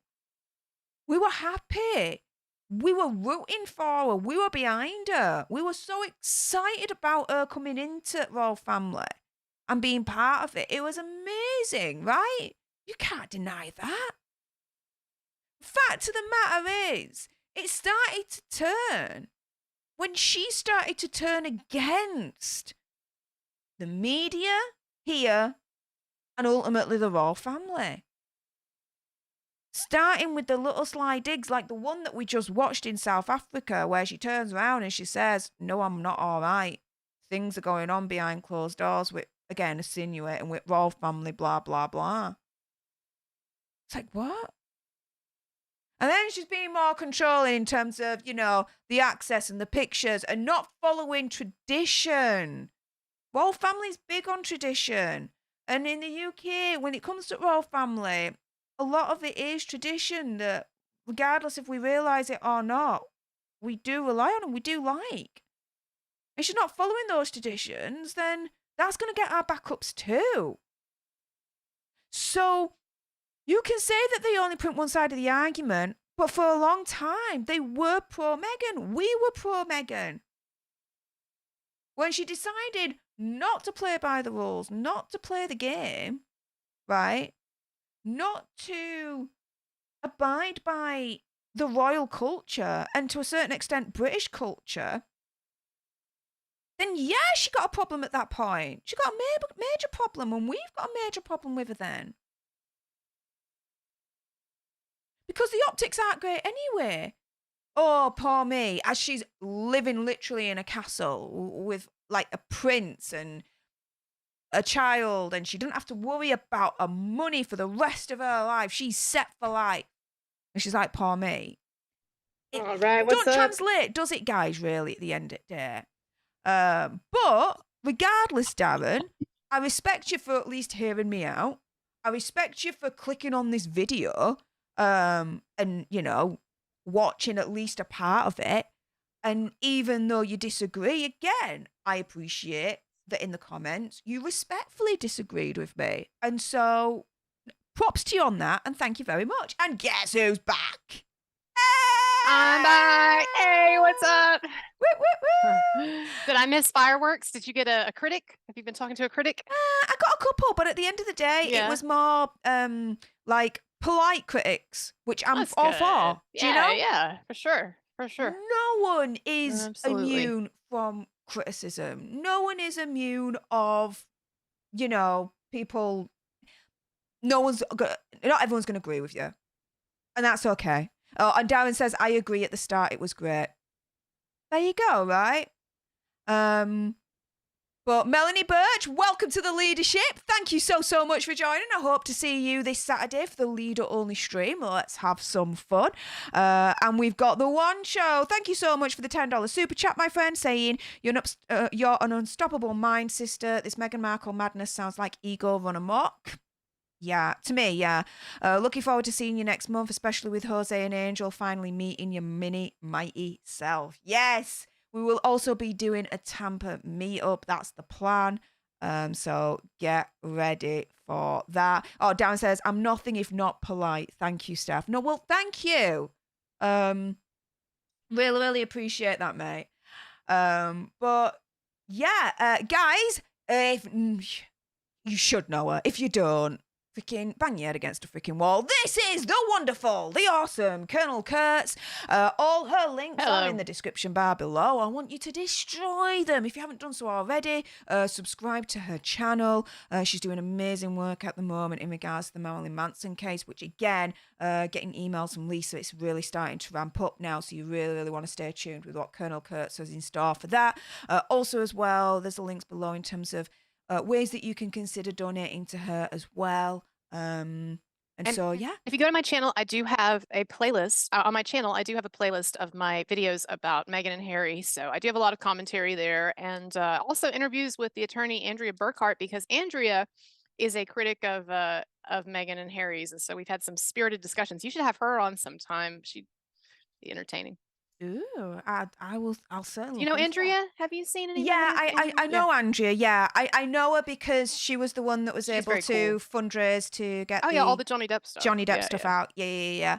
But no, I'll certainly watch that video, and yeah, I'll DM her and see if she wants to come on. Hell yeah.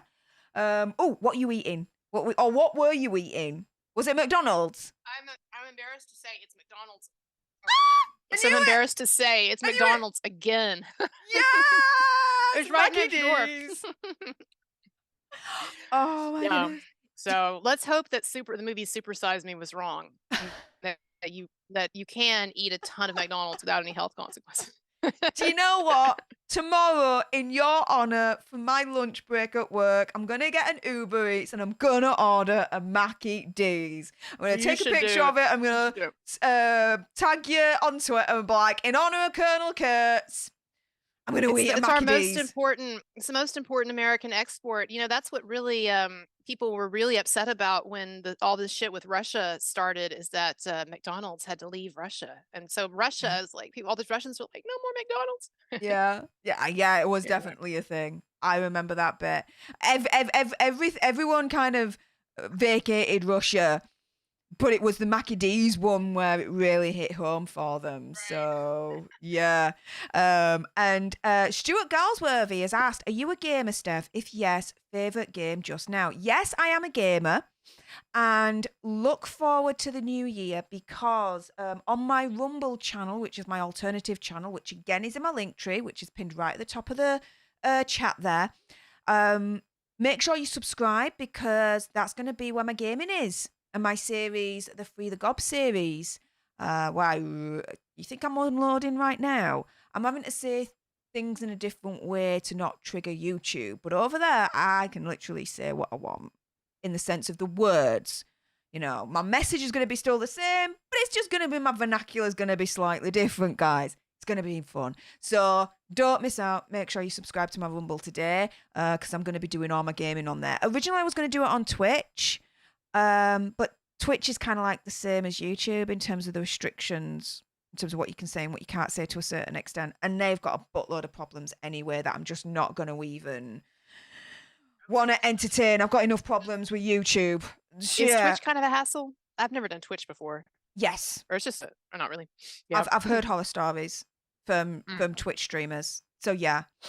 But Rumble is much better. I've spoken to him behind the scenes. It's all set up. And so yeah, new year, guys. We're gonna have some fun on Rumble. So stay tuned for that. Barbara, thank you so much for the $1.99 super chat saying it's my opinion she went into it with this plan. Oh, so you think she went into it with the clear intention of getting out with Harry? I don't know. No, it is possible. What I think is that she just very early on realized that all of this monarchy stuff was like a dead end for her because she has grander ambitions. I mean, I do think that she would like to run for president one day. I'm not saying she's going to do that, but I do think that's legit. Yeah. And so I think she had all these grand ambitions. And she also, I think, felt that, I think the press coverage, actually, I think the positive press coverage went to her head and their heads when they're talking about, oh, well, you know, you see people who can do it, do the job better than those who are already there and talk about jealousy and all that. I think that they're actually projecting the fact that probably they felt very early on, oh, look, we got all this press and people think that we're modern and we're hotter and we're cooler and hipper and more relatable and all of that. You know, why are we playing second fiddle or third fiddle or whatever to the rest of the family? Yeah. So. Yeah. I'd be more inclined to believe that than the alternative of the she knew going in what she was going to do and that she was going to leave. Nah. It don't make sense because she was entering into a family where she was going to be world famous immediately. And being part of that family enabled her to be that and be what and get the fame and the clout that she craved for. Well, ever since she started her career as an actress, you know. So for her to kind of conceive that as soon as she goes in, she wants to get out. No. I don't see that. Is it a possibility? Yeah, but the probability of it, I think, is low. CK says, I eat McDonald's at least 3 times a week. CK, what do you order? I either order like either a single or double cheeseburger with extra pickles, no onion and no mustard with fries, or I get like the barbecue chicken wrap meal that I like. What do you usually have when you get a Mackie D's? Who are you talking to? Oh, not me, right? Yeah, I was talking to you, Colonel Kurtz. Sorry. Oh, sorry. Oh, yeah. I'm sorry. Colonel Kurtz, what do you usually have? There's another CK. Well, so I got 2 cheeseburgers. I got 2, you know, the regular cheeseburgers and then a medium fry and a Coke. And that's pretty much what I always get. I like the fish sandwich too. You know, McDonald's has a nice fish sandwich. So nice. Good stuff. Fair play. Fair play. I don't cook, unfortunately, very well. So I would like to learn, but I guess I'm middle-aged. I'm like over 40 now. If I don't learn how to cook, if I haven't learned how to cook by now, it's probably not gonna happen, right? Do you know what? You can always start you can. It's only a figure of speech rather than it being an insult, but you can teach an old dog new tricks, right? So, do you know? But I love to make like pizza from scratch. I love doing that. I love making lasagna from scratch. Also as well, I like making pasta. Are you Italian? Yes. Heritage? Yeah. I've got dual nationality. Oh, I didn't know that. Okay. Yeah, it's not something I say often, and it's not something for me to hide, don't get me wrong, it's just never comes up, but you asked. So yeah, I'm dual nationality. The majority of my family is Italian. They're all in Italy, the majority of my family. Wow. Yeah, it's just my mum, my I want to go to brother. Sicily one day. I want to go to Sicily. I've been to Rome. I love Rome. I want Okay. to go to Sicily. Do you have Italian heritage? I do not. Do not. We have I think the furthest south in terms of South Europe would be like southern France. I've got French and English is mostly what I've got. A little Native American, but that's what everybody says, right? So who Yeah. knows if that's really true? Elizabeth Warren. No, never mind. She has the bed. I remember that. Oh my goodness. I was like, when I read that and I saw it reported, I was like, this has gotta be a piss take. Like, and it was true. That came out of a gob. She got in a little bit of trouble for that, didn't she? Yeah, Just a little trouble for that. Just a little. Oh my goodness. But yeah, I've only got over here really when it comes down to it. My mum, my brother, my sister-in-law, a great auntie, and a couple of like second cousins. But that's really it. Yeah. 95% of my family is all in Italy. All in Italy. And when I say my family, again, just to be specific, because I got no to hide, it's my mum's side. I don't have anything to do with my dad on my dad's side. But they're all like, Italian as well anyway, so whatever. It's not like multi-generational distant ancestors, though, like Meghan Markle, right? Do you feel... Yeah, see, that's what I would say is like actually to claim sorry, that's what I was going to say is to actually like claim a heritage. I feel like if it's like a couple, one or two couple of generations removed, that's more legit. It would just seem preposterous to me, if like generations later you're still claiming Italy. But what do I know? I mean, maybe I'm wrong on that. No, I'm definitely not doing that. I'm literally like my biological father, my mum, my grandparents, my aunties, my uncles, my cousins. Yeah. Like, yeah, no, I'm not just let's put it this way. I'm not going to say who. It's all in past now, but whenever I talked about my Italian heritage, I'd be called, "Oh, you're fake Italian anyway." No, I'm not fake Italian. No, I'm not. I do know a little bit of the lingo. The rest of it's Google Translate, but thank goodness for Google Translate. She's a freaking bed.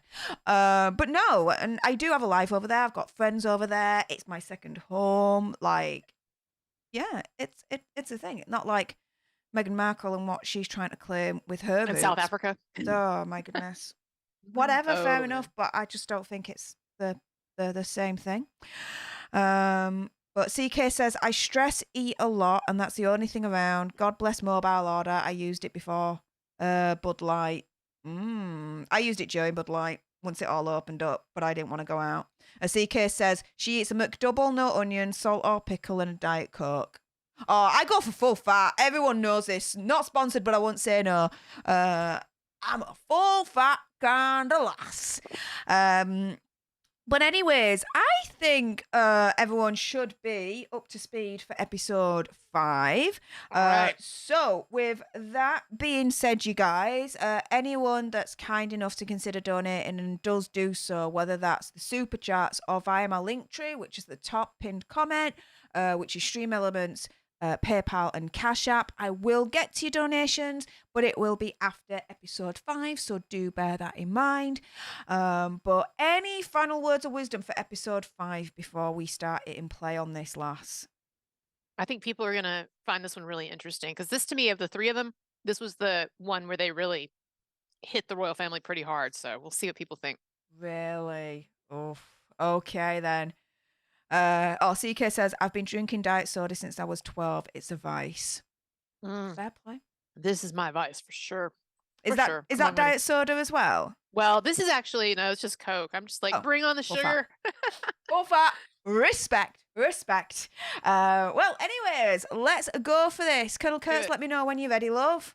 I am ready. Yeah. Okay, so episode 5, Harry and Meghan. We're watching it, so you don't have to. In 3, 2, 1. Booyah. Oh.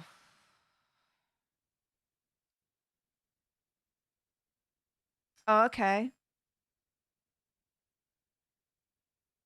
Is this like a corn maze thing that is going through here? It's cute. Yeah, so yeah, they're in a corn maze with Archie. I Okay. love corn mazes. I don't know, maybe you don't have those in Great Britain, but we have No. them here, like for autumn and Halloween. They're fun. No, I've not. You haven't experienced Yeah, that. no, no, no, not yet, not yet. You know, the more times I come over to America, the more I'm going to be experiencing a lot more of the Americana kind of You can culture look forward situation to going on. Yeah, look forward to the corn mazes. Yes, and Debbie, that. yeah, I feel a Stef rant incoming as well on this one, based on what Colonel Kurtz has said. Oh my goodness.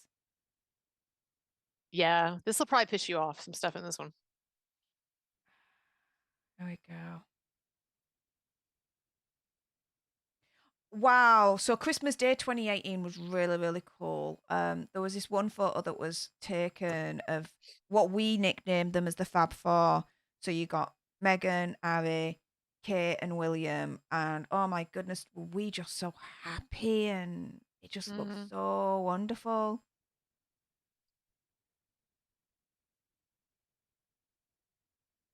Yeah, the bubble burst because you freaking changed.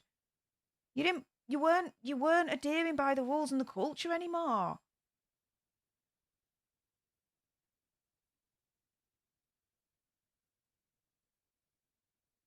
I think that Harry overestimates the degree to which the palace can or should be constantly fighting these stories. I mean, it seems like if they, if they reacted this way to every single negative story of Meghan, it would just be like such a time suck, wasting so much time. And so this attitude that like we just can't abide negative coverage or we can't abide, even the dumb tabloid stories and this feeling that the palace should have been waging a war against the tabloids. I mean, that's just not what they do. And again, if Harry and Meghan don't like it, they are welcome to leave. But it's the whining again, that's the problem. Yeah. And the bashing of the royal family, like just leave it. It's done now. I know. It's done. You left. You're pissed off. Fine. End it then.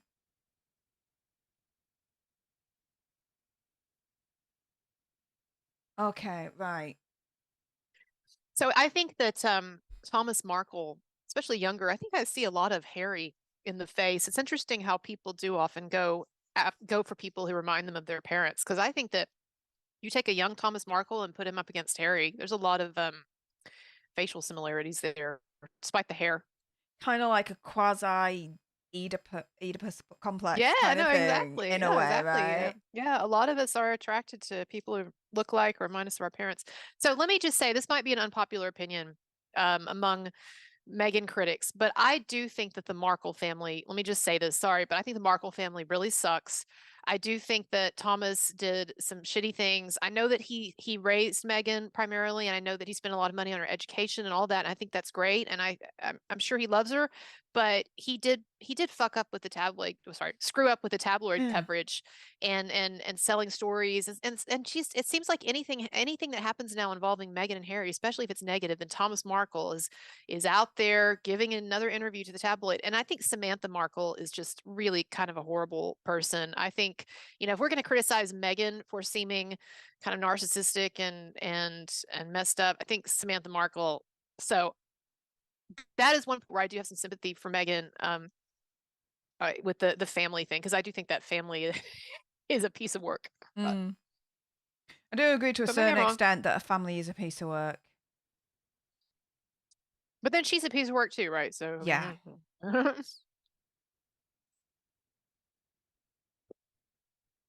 So here they are then.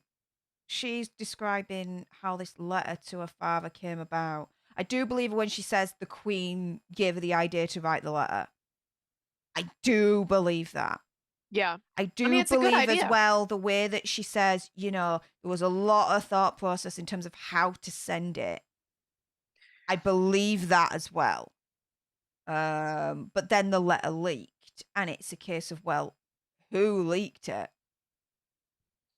I actually have And not I read feel, this sorry, letter. gone. Does it? No, I was just going to ask, does the letter make Meghan look good or bad? I haven't read it.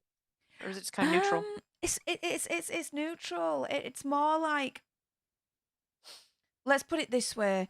To me, when I read that letter, it was a case of a daughter that was broken by her father, or the way that the father were treating her, and she was like, "Please, just stop what you're doing. Let's figure this out. Like, stop creating so much pain. Stop lying. Stop doing this to me. You're hurting me. Stop it." It was like a one last ditch desperate attempt to talk to her dad and get some sense into him. And Right. when I read that letter, I was like, yeah, I really felt for her. I felt for her. Now, I'm unsure about the sister. The brother, I think, is trash. I'm unsure about the sister and how to take her. The father, though, even though he did so much for her growing up, I think at the moment is a piece of work in terms of how he Yeah. treated Meghan once she started going out with Prince Harry and entered the royal family. It's very Um, opportunistic. And yeah, you know, and that's a normal, unfortunately, not I should say normal, but it is a common human impulse. And you know, so it's not surprising that the family would be opportunistic, but they really, I don't think, have conducted themselves well. Now, what they were just talking about here is that the legal the version, action. and the version of this letter that the tabloids leaked, before they leaked it, the tabloids took out a bunch of stuff, Yeah. she Oh, says, that would make Meghan look more sympathetic. And so here's what I think is interesting. They're complaining that the tabloids gave a distorted or filtered view of what she said, which, okay, I get that's a legitimate complaint, but then they're doing the very same thing in all of their propaganda. Like this multi-part Netflix series, it does not at all present the other side or no. give voice to the other perspective or anything. So it's, Mm, and there are a lot of things they distort and they leave out. And so I think mm, it's kind of hypocritical to be upset with the tabloids for doing this when you're doing the same thing to Harry's own family and to yeah, this to the British public and this institution, the monarchy. I don't like that. it's true. It's true. But either way, the things that were left out, again, my opinion, I read that letter and I felt sorry for her. I did Hmm. feel so sympathetic towards her. Should that letter have gone out? No. Was she right to do legal action against the paper that published it? Do you know what? It was her decision, fair play. I don't begrudge her for doing that. I really, really don't. Um, there was a private communication between her and her father. Yeah. I mean, just ethically, just leave it alone. But they had to publish it, so she went after him. Okay, I can understand that. But now the like barrage of negative articles about the relationship with her father. So rude. But again, the context of this is that what else was the press supposed to be reporting on at that time when it was your dad that was feeding into that anyway and causing a lot of that in the first place? Right, Right? right, right. Don't blame the British public and don't blame the press about the negative stories then that came out once this letter was released about the relationship between you and your dad, right? That's not to do with us. That's ultimately your dad that's screwing up. The press has got wind of it. They're going to report on it. Like what? But no, she's going to blame it on. Oh no, this is another example of the intolerance of the British public and the media. Oh yeah. I mean, yeah. Piss the hell off with that. Miss me with Something that kind bullshit logic. something kind of random, but her handwriting it's very odd. If I was trying to post, then I realized I can't post in this in the chat, but I was trying to post a screenshot that I'd taken of her handwriting. If anybody just wants to look it up, it's just I've never seen someone write in such an ostentatious, formal way. Like every word has these really sort of extreme like curves, like sort of whisking up. And I guess what I'm saying is people talk about her as being narcissistic. I don't know if handwriting can indicate anything to us, but I don't know if I've Mm. ever seen someone who puts so much effort into really ostentatious handwriting. So people want to Google it, Meghan Markle's handwriting, and see like like the letters, a letter that she wrote her father and different letters and stuff that had come out. And you've got these like just seems like it would take a lot of time. And if I were writing a heartfelt letter, I wouldn't be wasting time, doing calligraphy style penmanship. But again, if you're wanting that letter to be seen, or if you think it might be leaked or something, I don't know. Mm. Well, I do know that in terms of handwriting, it can indicate personality. Well, there's definitely something interesting. I don't know Yeah. exactly what it indicates, but there's definitely something interesting with her handwriting because I've never seen someone write like that unless they're taking some kind of a penmanship course or calligraphy course even or something strange. I know it's not calligraphy, but it just looks if you look at it, it's strange. Mm. All right, let's see where we are. I gotta go back to What do you think the strangeness of the calligraphy kind of indicates? I guess that, I mean, I guess that this is someone for whom appearances are unusually important and that she likes to present at all times a very sort of kind of ostentatious, formal view of herself, right? And so to me, like it's to me, it's kind of narcissistic if we're going to read something into it, because I don't know anyone else who takes that kind of care or time with their lettering, and unless they're trying to appear like they're polished and sophisticated, right? That's the sense that I get. Okay, so Okay, they're complaining interesting. here about how they went to Canada and I guess there was still some paparazzi there. Oh, okay. So this is this is interesting. So this is where they decide that they want to get out and Yeah, well, I'll let you watch it. He says some stuff about the I queen see I didn't it. like. But in terms of your analysis of calligraphy, that's interesting. See, I see calligraphy and I don't really see much of it in terms of like what it means or what it can indicate or anything like No, no, that. I But know. I know like spacing between words can indicate, space between letters, the Oh, yeah, like slant, the the state the, of the mind that someone is in. curve, everything. Yeah. Now, here's a part of their narrative that Oh, so they I want don't an know in what. and out, Yeah, I don't half know in, what to half make out. of this, but they claim here that they consistently, for a long period of time, pressuring the palace. Well, a long period of time, but for several months, they were pressuring the palace to let them set up elsewhere. They considered Africa and Canada and so forth. But anyway, they act like they just kept being put off, that everybody was just ignoring them, that nobody cared, that they were unhappy, no one wanted to help them leave or figure out what to do.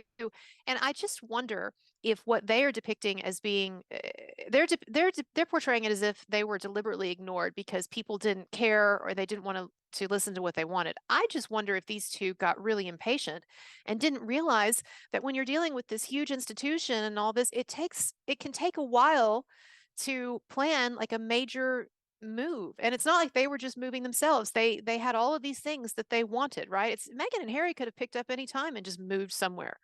But they actually wanted to have that half in, half out. They wanted to have their security. They wanted to have these other things, and they wanted to continue working. So that's a lot for the queen, the palace, whomever, to plan. And so I think what happened here is they just got, in sort of a narcissistic way, they just got very impatient and demanding, and that's why they ended up rushing this thing. But they depict it as like, well, everyone just kept dragging their feet, and nobody cared about us, and we were just left to fend for ourselves. Hmm. Of course, because it's all about we're the victims. We didn't have the support of the palace. Blah blah blah. Feeds into all of that. And they did agree for them to move to South Africa. Like they had the half in, half out agreement pretty much set, but then it was leaked at press. Mm-hmm. Yeah, but who leaked that to press? They're Wow. saying it was the palace, but where's their evidence? It could have been them that leaked it. And they have these really simplistic attitudes, these two. I'm not sure that it was as simple as, oh, it leaked to the press, so you can't go. You're telling me that they had everything all planned out for this, and the palace had it planned for this great transition to South Africa. And then because the press found out, it's like, well, never mind, there goes your life plan. Clearly, there Mm, was something else going on. Or what I would imagine is they were unsure about this because they realized deep down that going to South Africa was not going to really put them in the limelight anymore. It's No. one thing to go to California, right? You go to California, you go to Yeah. LA, you're hanging out with Oprah, you're in Montecito or Cito or whatever the fuck it is, right? But Montecito, I think it's hanging out with called. Beyonce, the Brit knows better than I do, right?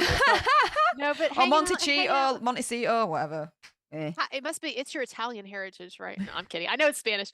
No, but like seriously, like this idea that they have that they have to be at the center of attention and everything. I'm just wondering if that's why the South Africa thing fell apart. Because in the end, they realized that, man, we don't really want to hang out in South Africa for the rest of our lives. So,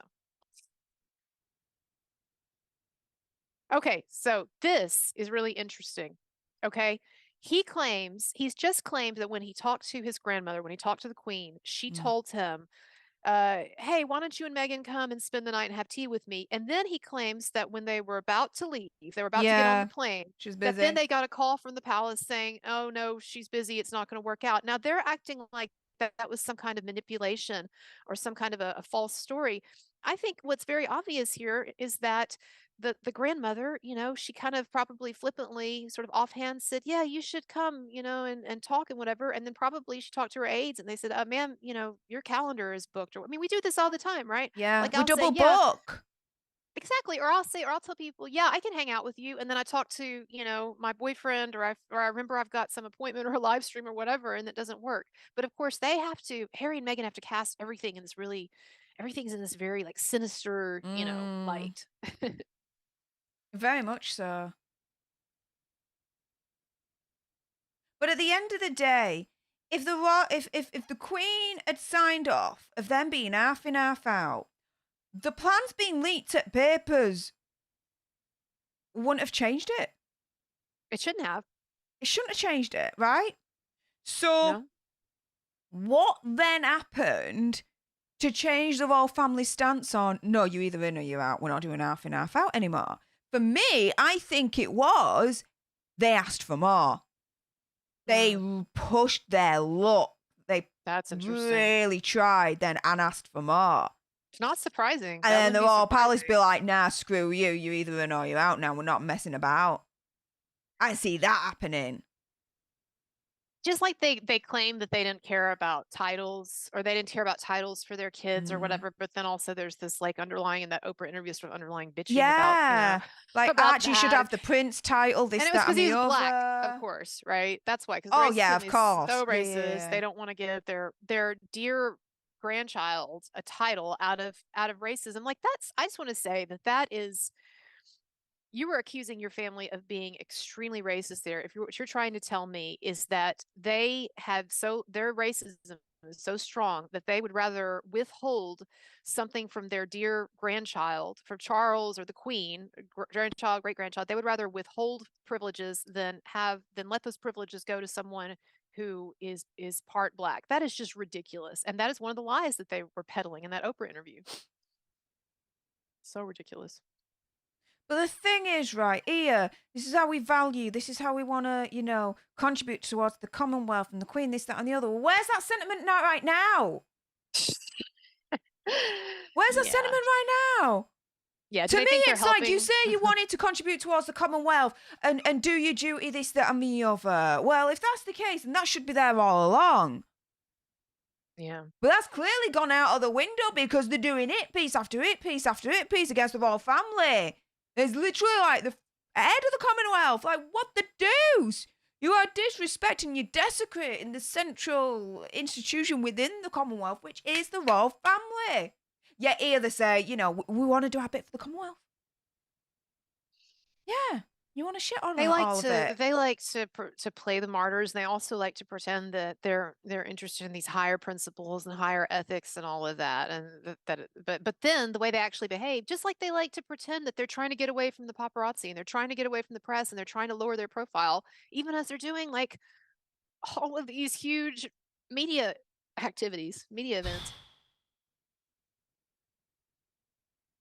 Again, it's just contradiction after contradiction. You don't even have to look too deep under the surface to freaking find these contradictions as well. It's insane.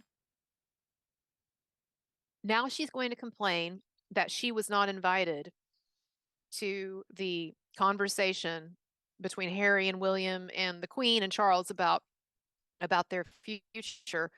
Well, you're not really an important figure. You're not a member of the inner royal family. You've never been involved in making these decisions, and also it's really seems like it's something that the family needs to kind of work out with themselves first. But she You acts like it's sort of an affront to her feminism and everything no, that she was left out. she's twisting that, because at the end of the day, firstly, it was blood members of the family that met. Mm. So you didn't have Prince Philip there. You didn't Oh, have that's Princess right. Catherine there, right? That's right. This was blood members of the royal family. And they're going to be discussing, right, and talking about situations and high level concepts of the inner workings of the royal family that, quite frankly, is going to go over Meghan's head. So why should she be there if she cannot fully understand and fully grasp what they're all going to be talking about? Because they were born into it, they've lived it, they know it inside and out. She don't. So the conversation would have gone twice as long. Oh, sorry. Oh, go on, lass, go on.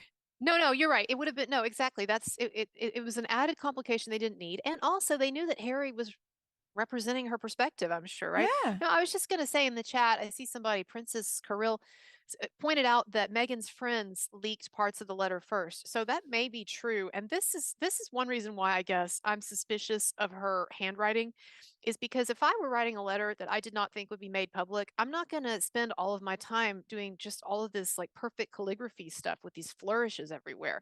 And so I almost kind of wonder, either she's writing with the idea that it might be leaked, or that someone's going to leak it. And I just wonder if it's true, right? The friends did leak it first, and she's trying to blame it on some kind of, weird interception by someone who wasn't supposed to get it and whatever. Come on. Maybe not. Maybe not. But Maybe here not. is now describing the meeting. William shouting at him, Charles shouting at him, the Queen just sat there. Well, yeah, you cannot deny and be surprised that they're going to be angry at someone high level that's in the top 10 of line of succession here, that wants to quit the family. Like the emotion's going to be high. There's going to be a lot of shouting. There's going to be a lot of emotion. What the hell? He probably shouted back. But he doesn't Of describe. course he did, I'm sure. He doesn't describe his reaction though in this meeting so far. Of course. It's all what they did to him. But what did he do back?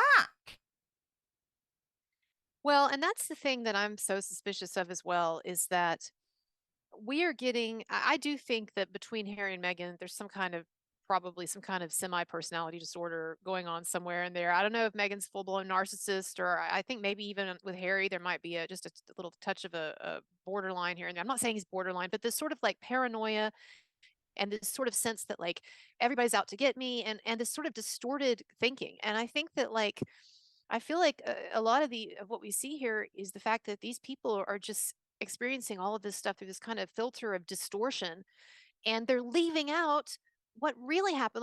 Like why not tell us, the other perspective, or why not tell us what you did? Did you yell, Harry? Did you do anything inappropriate? But no, they just want to tell us what everyone else did, and present it through this distortion field of grievance.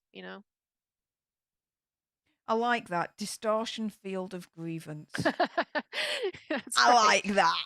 I like that. They're walking distortion fields of grievance. Yes. It'd be a good name for a book or something. Distortion field of grievance. The Harry and Meghan story, distortion field of grievance. There you go. Yeah, that's the tagline. Done. Yeah, that basically describes their whole kind of bag here, I think.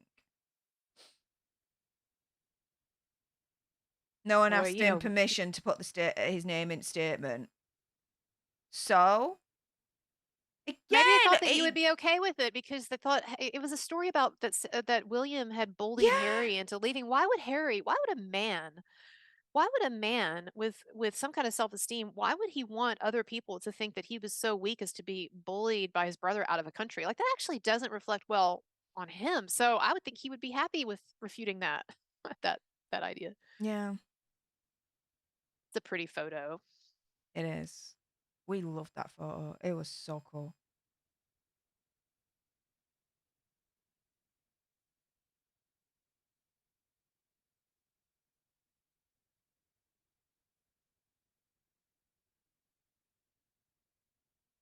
Yeah, then bye.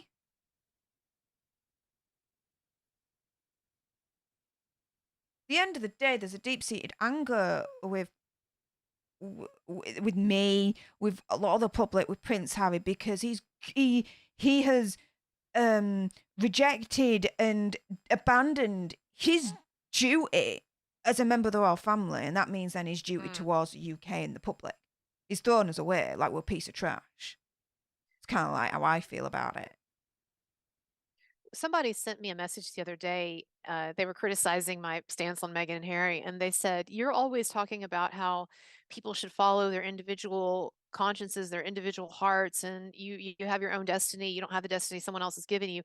Well, that's true, but we do have responsibilities that we are born into, and if you want to assert your own independence, you also at times have to make sacrifices, or you have to deal with the downsides of that independence, right? You know, the Nietzschean idea of the individual was not just individual freedom, but individual responsibility to Correct. responsibility for yourself, your Yes. choices, your mistakes. Yes. And that's Yes. the part that's missing. They think that they're these like Nietzschean, heroes out here doing it for themselves or whatever, but that's not the whole story. No. They're not the Nietzschean kind of ideal of the Superman. Yeah, No exactly. freaking way. They can bog off with that. And no, seriously. And Now we got you worked up. It don't even come. Yeah, I know. And you had to cite philosophy for it. Impressive. No way, no how. And this dude that we've just seen a couple of moments ago say, Meghan had to prove herself worthy of the public, of the royal family, this, that, and the other. She didn't have to prove no, because we accepted her straight away. There was nothing to prove. We were like, brilliant.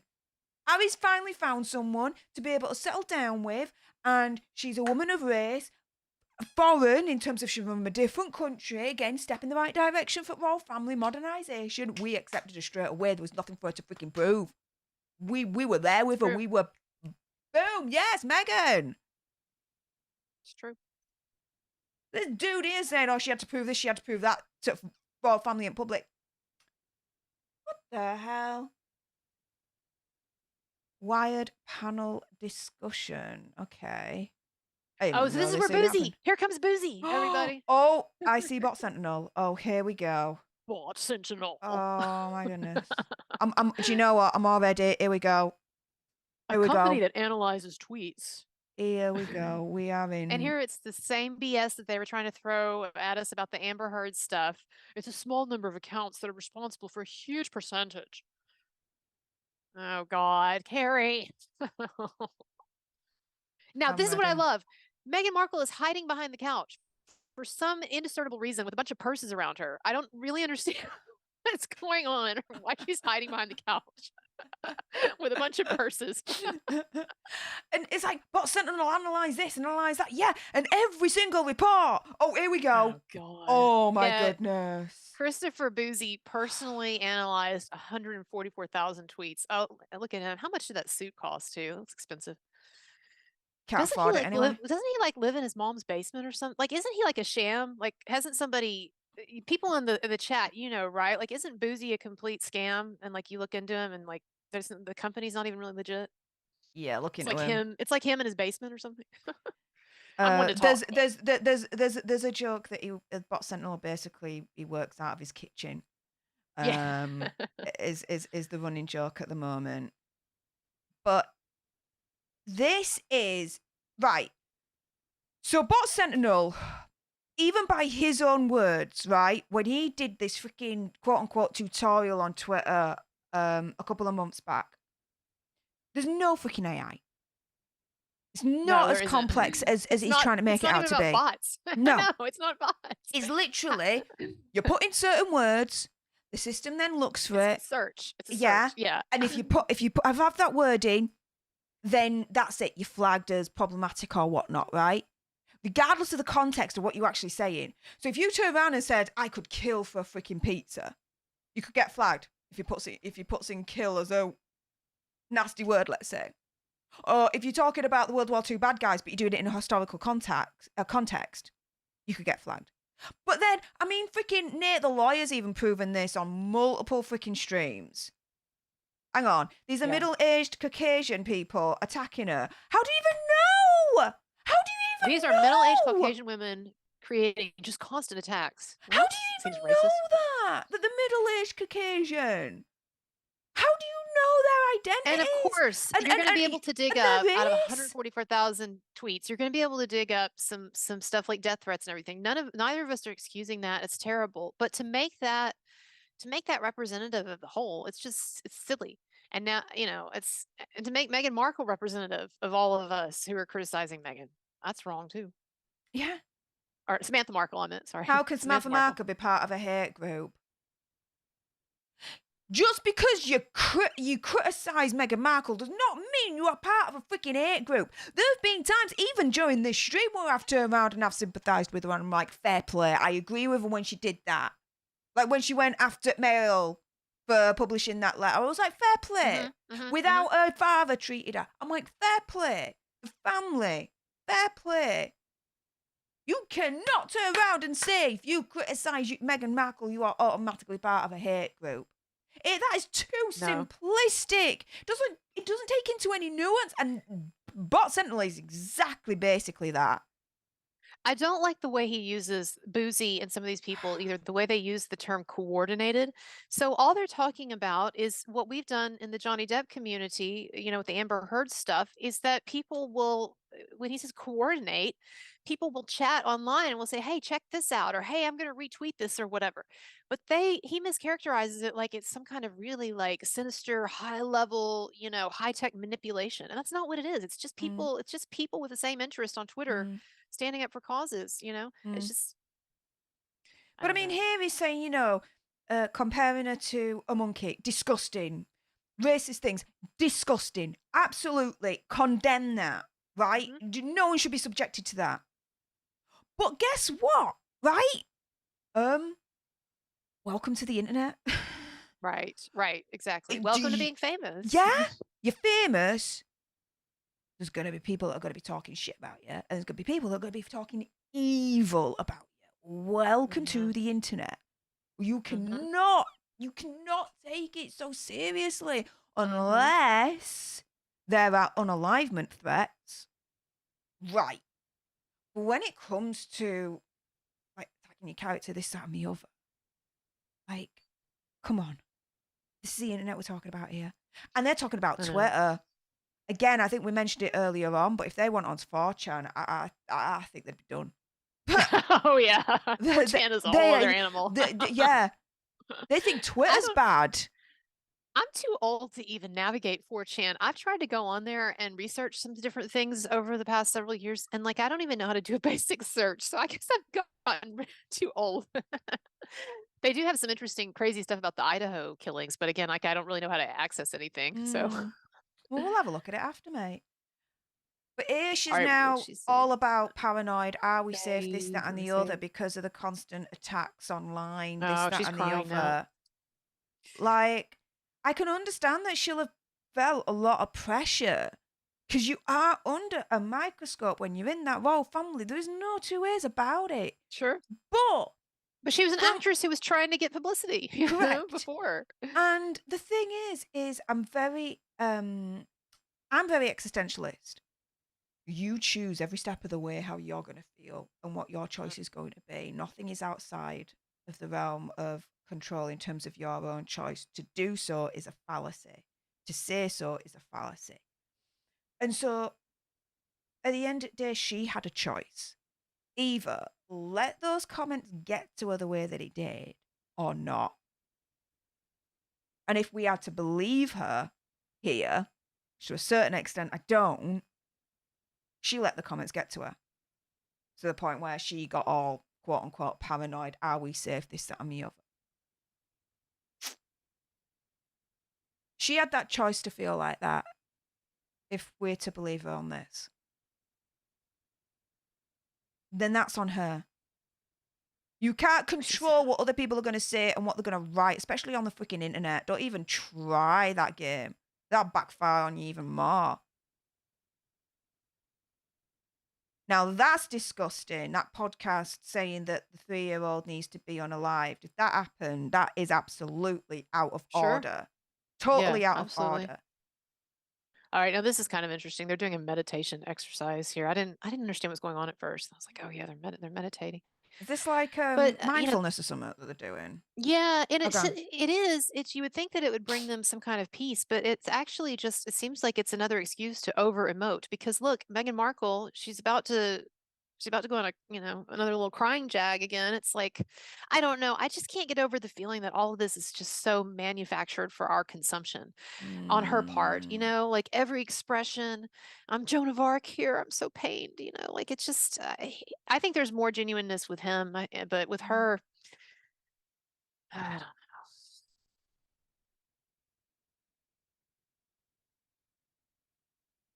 Oh yeah, let's do really dramatic again.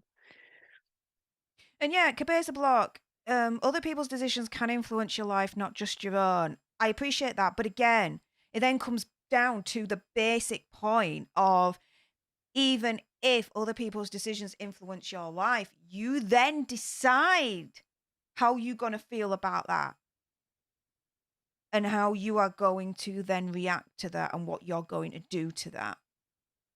It's as simple as it's like, I'm not going to go into it, but everything that's been going on the past couple of weeks, right? I, right, made a conscious decision. How is that going to affect me? How am I going to take it? How am I going to react? That is in my control, no one else's. I don't let anyone else take that control away from me because they can. It's a fallacy. And so I decided how I'm going to act, what I'm going to do. I'm not turning around and saying, well, because of them, I did this. No, I did this. I reacted like this. Simple as. And in the end, they've been able to do pretty much what they've wanted to do, and now Yeah. they've got hundreds of million, they've got like $100 million in the bank or whatever with these Netflix and Spotify deals. They're living in California and so forth. Like, and I respect them for making the choice to leave if that's what they wanted to do. It's just that we don't need this hypocritical whining media campaign of it's like if they had just left and then they start living their lives.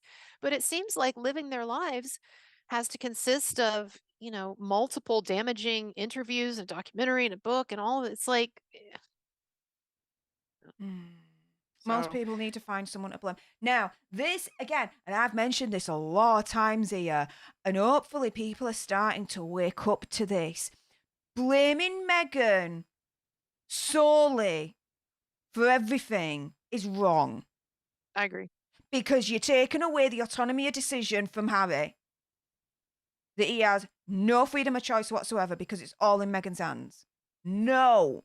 Well, and I totally agree. And I think also because people have understandably an affection for Harry, he's easier to like in a number of ways than Meghan, and we have an affection for him from, the old days and his Mm, childhood and Diane and all that. But I do think that and I've said this before, one of the big reasons why Meghan had a negative impression of the royal family it was not just her own stuff. I believe that from the beginning, when she and Harry started dating, probably from the very first date, he was probably laying it on thick as to how I'm trapped, I'm miserable, I should get more attention, but it all goes to William, and I hate these guys at the palace who order us around, and we can't do what we want to do. And I'm sure from the very beginning he had established this negative filter for her. So I do have a bit of some sympathy in a way for her as well, because I feel like Meghan actually never had a chance really to enjoy or to acclimate to the royal family, not because of the royal family or because they were racist, but because her own husband was a real stumbling block with that. mm, How could Meghan have had a good attitude toward the royal family if Harry was holding all of these deep-seated resentments and brotherly jealousy right. and misdirected rage over his mom being killed by the paparazzi and by the royal family by extension when they really weren't, by the royal family's negligence or whatever, all of those things. I was on Harry. And so I do agree when Meghan says that this is not all her. And when you say that, right? It's not Yeah. all her. Yeah. They're a partnership. He's deciding with her. Oh, we missed the big color part, but No, I if saw it. The that green, the so red, the blue. She wanted to be a and they had rainbow the for the final Beatles week. song. Yeah, they had She Comes in Colors. Poor Yeah. poor Beatles. They got They got They got paid. co-opted. They At got least co-opted they by got Meghan paid. Markle. They got paid.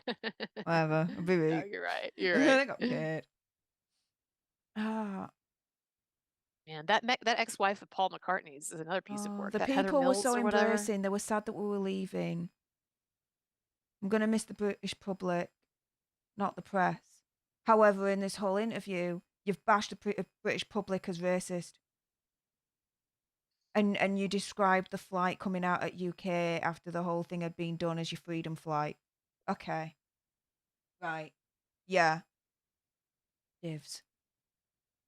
Really?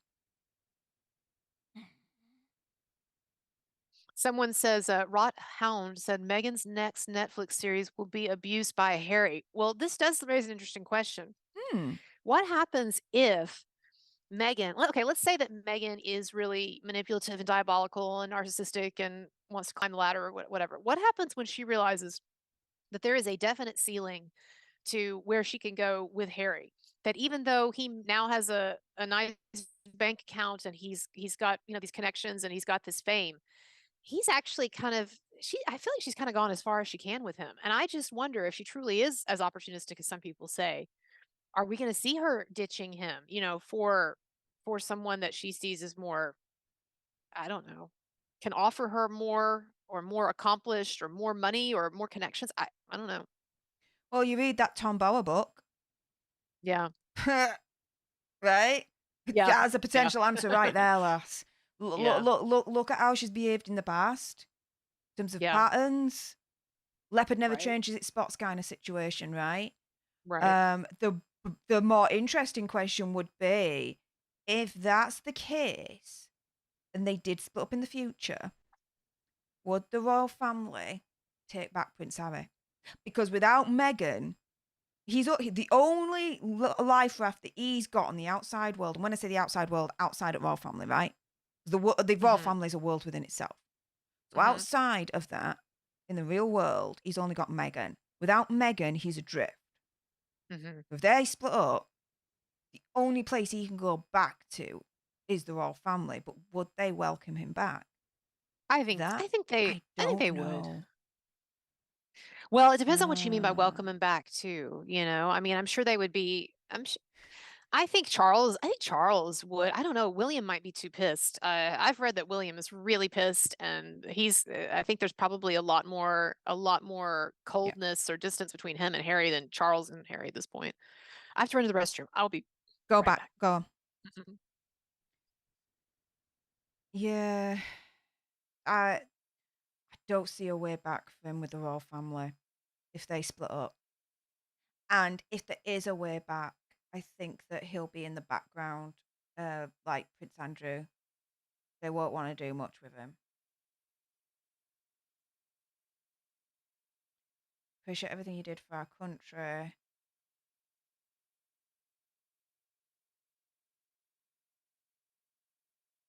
First time she felt like someone saw the sacrifice. Dude, we appreciated you so much until you tried to change the culture and the situation of things. Exactly for this country that's not yours, exactly. You came into a different culture, a different world. You had to then respect that culture and those rules. You couldn't, and so you left. Fine. What the hell are you doing here now? No one wanted this explanation, this BS explanation. No one asked for it. You left. Right, fine. Piss off. Be private freaking citizens. Oh no, because you're never going to fit in anywhere because, that then fits with the whole, freaking victim mentality. Why are people so quick to want to be victims? I don't get that. You don't want to be, guys, you do not want to be a victim. You do not want to be. You want to be a winner. You want to succeed. You want people to respect you for your strength and your achievements. Not people respect you because you're a victim. It's whole thing of victimhood and using it as a power or manipulative tool or a stick to bash people over the head with, like, or to get clout. Using victimhoods to get clout, like, no, no. Piss the F off with that bullshit. Capacity to protect her, represent her, stand by her.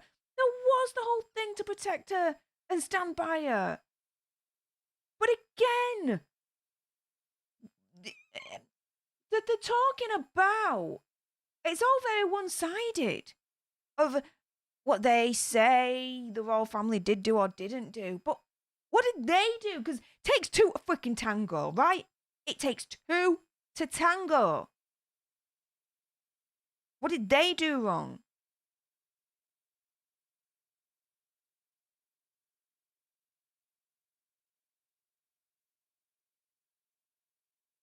Okay.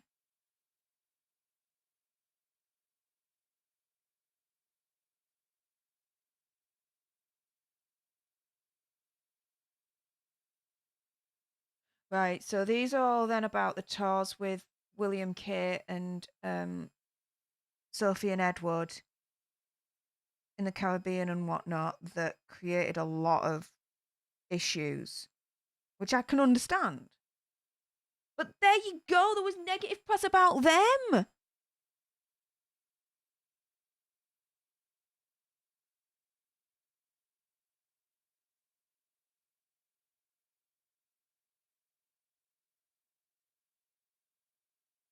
So, anyone at system, family, staff, PR, missed an enormous opportunity with Meghan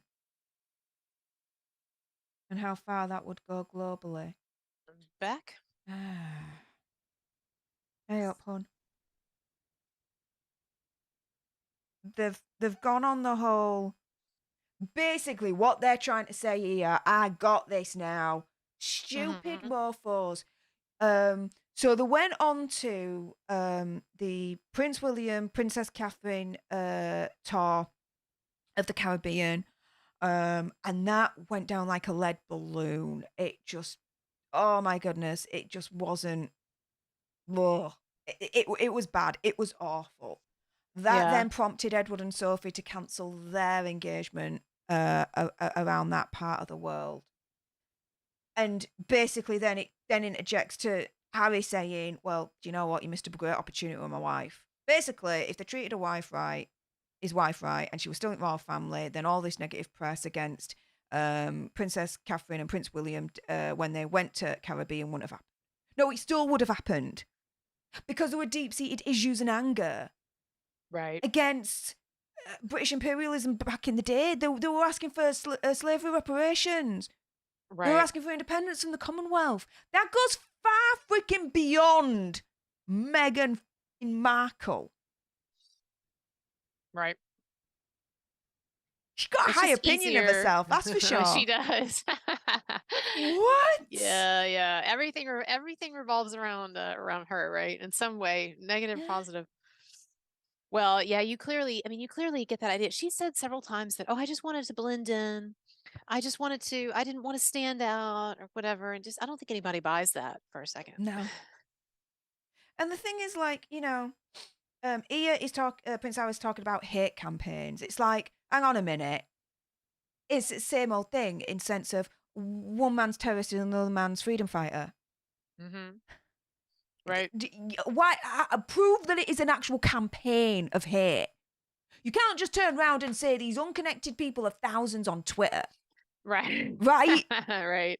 Have somehow come together and organized. Have you met Twitter before? It's the least like organized place ever. Like, oh my goodness. It's all about freaking arguments and differences, this, that, and the other.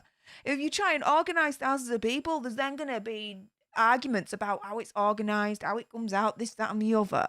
There's no organization at all. Okay? Organized hate campaign, my ass. All right. And now he says, there comes a point, he says, where you wonder about what could happen next. Yeah. You get the hell out of there. So That was part two. So as you can see, I mean, they really didn't. People were wondering if they would be restrained in this, and maybe out of a desire to mend fences with the royal family, or out of deference to the queen, who could still be alive. Theoretically, this was supposed to come out when she was. They assumed Yes. that she would still be alive, and so can you imagine her having to deal with all this or see all of this? But yeah. So there was this idea that maybe they would pull their punches and they wouldn't hit hard, and they wouldn't attack the royal family. But I think these are some pretty big punches they've thrown here. Like, they're not holding back. They definitely have not stepped back from that disastrous Oprah interview. They're just trying to seem a little more sympathetic. They come across sweeter in this than they did in the Oprah interview, but that was just a disaster. Yeah. And they talk about that here too. They get into that. But do you know what? Like, to me, I see the Oprah interview and I see this and I see them as the same in terms of how they are, how they're acting. I don't see them as coming across as sweet in the Oprah interview. If anything, here, what they're trying to do is they're trying to be smarter. So where the Oprah interview, they were more direct. It was clumsy. And very clumsy, it was direct and it was very clumsy, and they didn't cover their tracks as well, because there were so many things that they stated in the Oprah interview, like Archie being denied a title because he was part black. They're just absurd, and people just knew. And so what they've done here is they've been a little more crafty or whatever, in that they're still lying and misrepresenting, but they're doing it in a way that's not quite so, just in your face. I mean, that Oprah interview was just such a disaster. I felt like. So totally. But it's still a manipulation game. And it grinds my gears to no end. I wonder what they're going to do after this. I mean, You've got the book. They do have the book, and I guess there'll be, a book tour and all of that. Oh, Tyler Perry saving the day here. You can tell in this that he's just so satisfied with himself that he got to, step in and offer his mansion.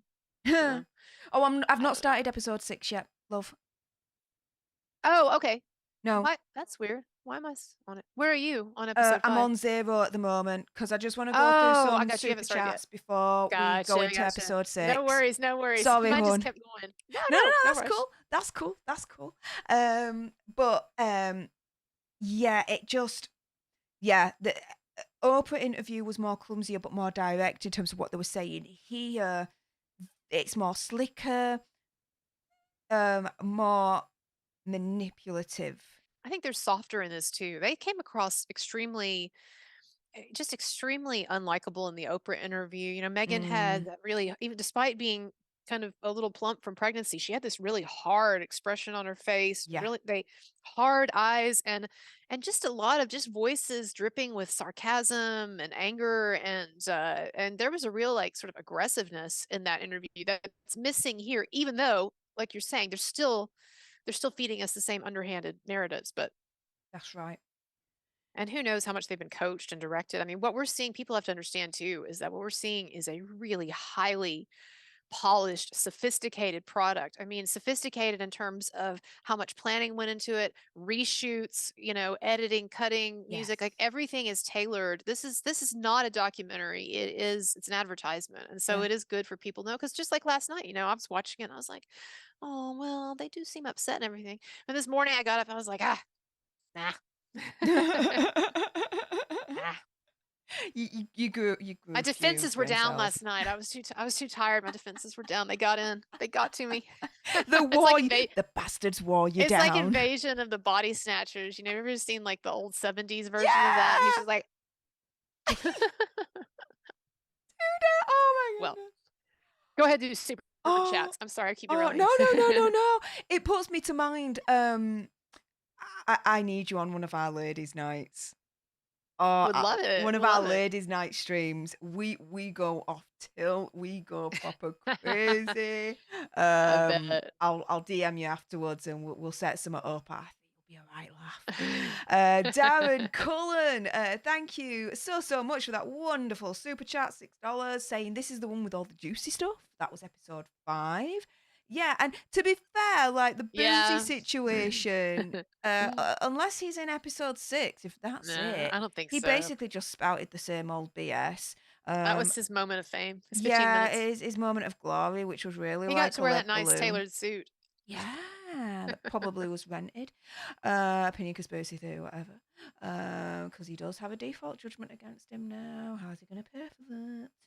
Oh, I'm not up on things. A judgment for what? Not for Nate's No, lawsuit or not for something Nate. else? No, Oh, there were oh, default judgment that was awarded for a previous lawsuit. oh, okay. For similar Gotcha. kind of like defamation.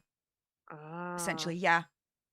But Boozy's trying to fight that default judgment now, which is where I'm like where my update is. I don't know what's happened since then. gotcha. Nate though is still going full steam ahead with his, and yeah, it, Cool. it is going to get destroyed between that and everything that's going on over here with the data protection laws that, again, in my opinion, he is violating. Yeah, he has potentially a continent and a few countries on his backside as well by the time it's all finished. So, yeah, sooner or later, it's all going to catch up to him at the end of the day. You cannot act without impunity. It's just not going to happen. It's all going to catch up with you at one point. And karma's a bitch, Right. guys. Karma's a bitch. Right. And yeah, Ray Shakespeare, Snakespeare, Nate is awesome. I like to call him Nate the Great. If you've not done so already, do subscribe to his channel, Nate the Lawyer. He gives so many updates in regards to, the lawsuit against Boozy, but he's been doing a lot of videos at the moment in regards to the Meghan Markle situation.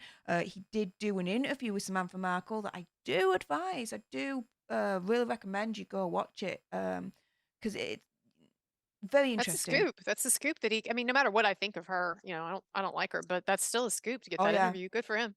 yeah. But a very, very interesting interview, and I did like his style in terms of how he interviewed her as well. But I suppose that's the lawyer then that's coming out of him. So it was very, very, very well done. Very proud of him. But yeah, with that being said, let's start episode 6, which technically I did start right at the beginning, but never mind. We're going to do it again. First few moments I've already seen, but we'll start it right at the beginning. So we're at 000. Again, guys, for anyone that is considering donating, please bear in mind that whilst it's being done during watching episode 6, I'm not going to be able to acknowledge it until after the episode, so do bear that in mind. You've got your options, whether that's super chat or via the link tree, which is the top of the pin of the chat that's pinned. There's a link tree there, and you can consider donating through other various forms when I can get my teeth back in.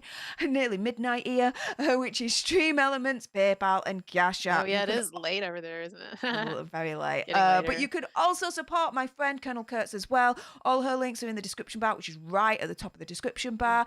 Make sure you subscribe to her. Alter Nerds, Cool. assemble. Definitely subscribe to our Colonel Kurtz. I will be on her channel at some point. We're going to do some really, really fun, interesting videos. So do not miss out on that. Absolutely. Subscribe right now whilst we're here. Oh, and I want to say somebody was complaining about PayPal. Yeah, I understand some people don't like PayPal, but I'm trying to get my Venmo situation worked out. But you don't actually have to be a member of PayPal. You can't just put in a card information there. But the thing about PayPal misinformation, I talked about this last time. Okay. Everybody got all worked up about the misinformation thing, but really when you look at that clause, it's very clear they're talking about misinformation of like an actual physical product. Like if I say that I've got this really nice guitar and I send you a picture that turns out to be a misrepresentation, like that's what they were talking about. So don't let Candace Owens get you too worked up online. Anyway, but yeah, there are my links, and I'd love you to check out my channel too, because I do a lot of different stuff. It's not just, I've got some Harry and Meghan stuff, but I do other celebrity things, Marilyn Manson, and then a lot of philosophy and psychology too. So yeah, my links are there. Check them out. Hence the little like philosophical little bits that we've been able to get in here as well. Like I say, it's not every day that I'm able to, I suppose, use my degree and discuss philosophy and ethics with everyone. I would love to have a conversation. I think that could be something that maybe we do on my channel when you visit. Is Oh yeah. we could look at maybe some intersections between some cool philosophy ideas that we like and stuff going on in the news, like even the celebrity stuff, right? Like you were talking about the idea of existential choice and everything. I think That's something Meghan and Harry could learn.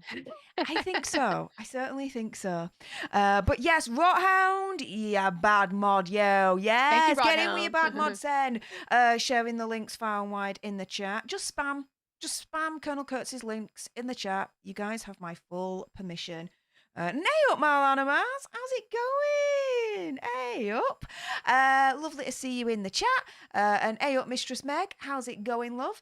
So yeah, let's start episode 6. Any comments before we start this one for episode 6, Colonel Kurtz? No, I'm good. Let's go for it. All right, let's go for it indeed. So we're gonna start, guys, in 3, 2, 1. Booyah! How are they gonna end it?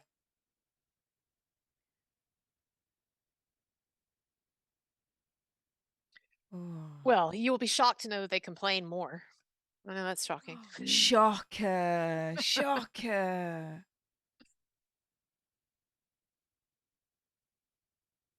On the freedom flight. Like, just to call it the freedom flight, I just think it's really disrespectful. It's kind of just like cheesy, silly too, though. Yeah. The freedom flight. So going from Canada to LA on this freedom flight. All right. Where in LA, they're not as free as they like to be because they don't have the privacy that they want through their own doing. Oprah interviews in magazines, this documentary, the freaking podcast, the book. Like, how much freedom have they really got in the end? Amazing friend who we've never met but wants to help. But you've never met him, but you're calling him an amazing friend. Huh? Obviously, this is Tyler Perry that they're talking about. Because I remember right at the beginning when they moved to LA that that Tyler Perry hooked him up, and the house that they were in, one of Tyler Perry's house, it was massive. Like it was like I don't know, a mini city or something. I'm hyperbole here, but it was Oh yeah, massive. they're It gonna had its show it a own little while. wings and Yes. everything, right? Yeah.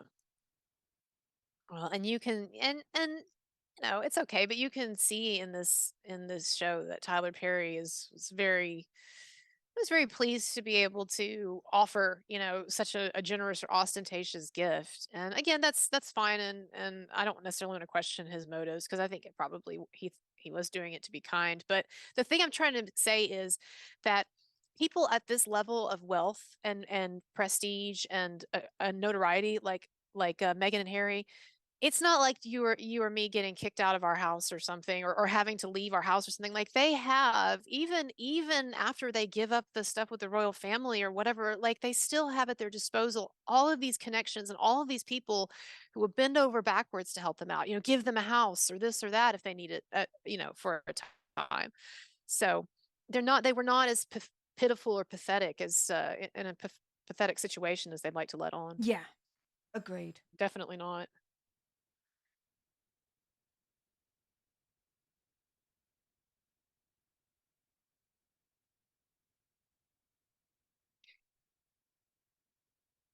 And there's something that Piers Morgan has pointed out. I'm not sure when it's going to come up here, but there's going to be a scene in a little while, or there's going to be a video, footage from a video with a journalist, supposedly a journalist or a photographer, kind of walking around their house intrusively, or maybe we've already seen it.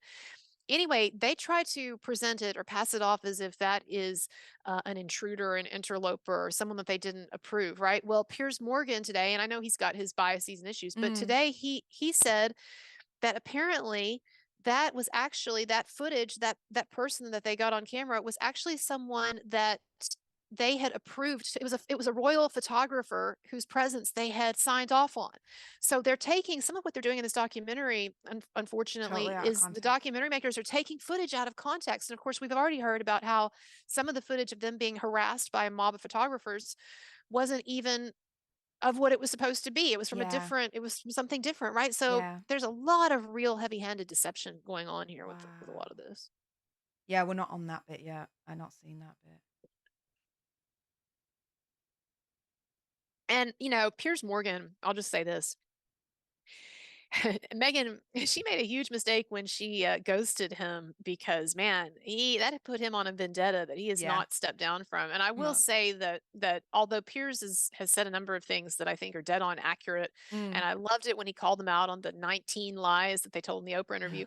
At the same time, like, it is personal for him. Like, he does have a chip on his shoulder because he thought that Meghan and Meghan were going to be big buds, right? And then as soon like the day that after she met him or whatever, right, is when she started dating Harry, and so she ditched him. Yeah. But so that was probably one of Meghan Markle's biggest strategic mistakes in hindsight, was needlessly alienating Piers Morgan. Because he certainly went on the someone you don't want to alienate. If you can have Piers Morgan on your side, you'd want to have Piers Morgan on your side. Especially if you're especially if you're in the tabloids or you're a member of the royal family. Right. Yeah, he was not. She definitely made an enemy out of him when she ditched him. But the thing is, she's made enemies out of a lot of people. Well, she's ditched a lot of people too. Ditched a lot of people. A lot of people. Again, here we are with the Princess Diana kind of comparison. They can't let it go. Well, it's also because they have I guarantee you, bet my life on it, they are paying, we know this, they are paying for the services of very expensive PR firms. Right. And so that they have people who have probably poll tested stuff too, like focus group tested, and they know that one of the things that really hits well with people are references to Princess Diana. And so they probably they've poll tested it, like Politician or whatever, focus grouped it, and they found that the more that they can tie them and their situation in with Princess Diana, then the kinder people are going to feel toward them. So I think, that's, obviously we know that's very strategic, but I think it's probably even strategic at the level of like that they're actually having someone doing focus group testing and stuff on this stuff. Like they're paying a lot of money to PR people. Totally. Rest assured. That Sunshine Sachs firm, although they fired them recently, didn't they? They're no longer with Sunshine non-payment, apparently. Oh, really? I didn't know that. Interesting. Okay. Do you know what though? Tyler Perry, I think if I've heard this right, just turned around and said that Harry and Meghan were ABUSED by the situation in the palace. Yeah, that's what he. What? That's what he thinks.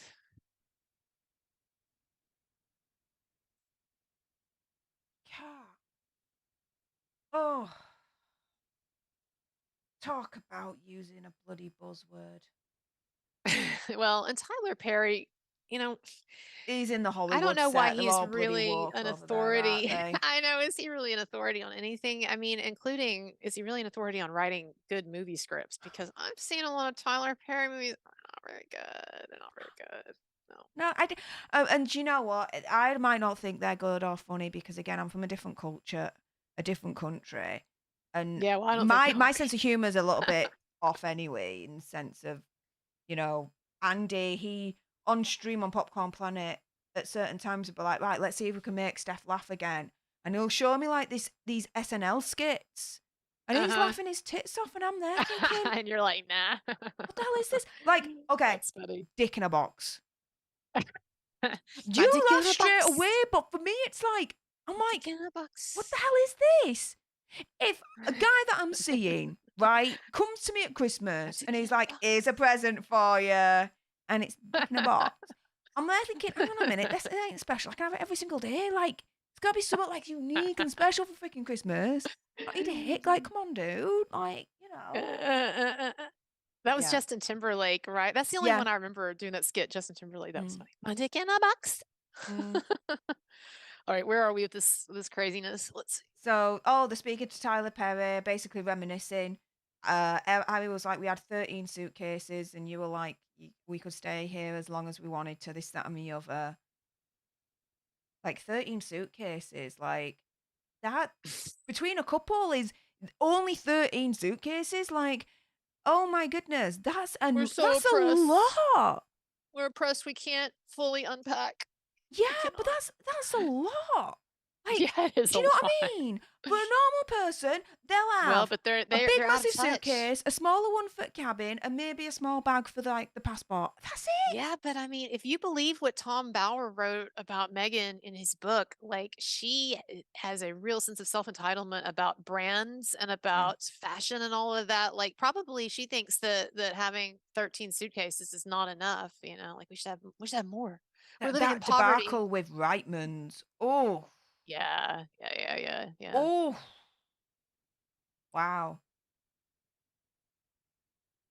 And the thing is, when she talks about, what she's done in the past, this, that, and the other, she doesn't talk a lot about being a fashion model or model in general.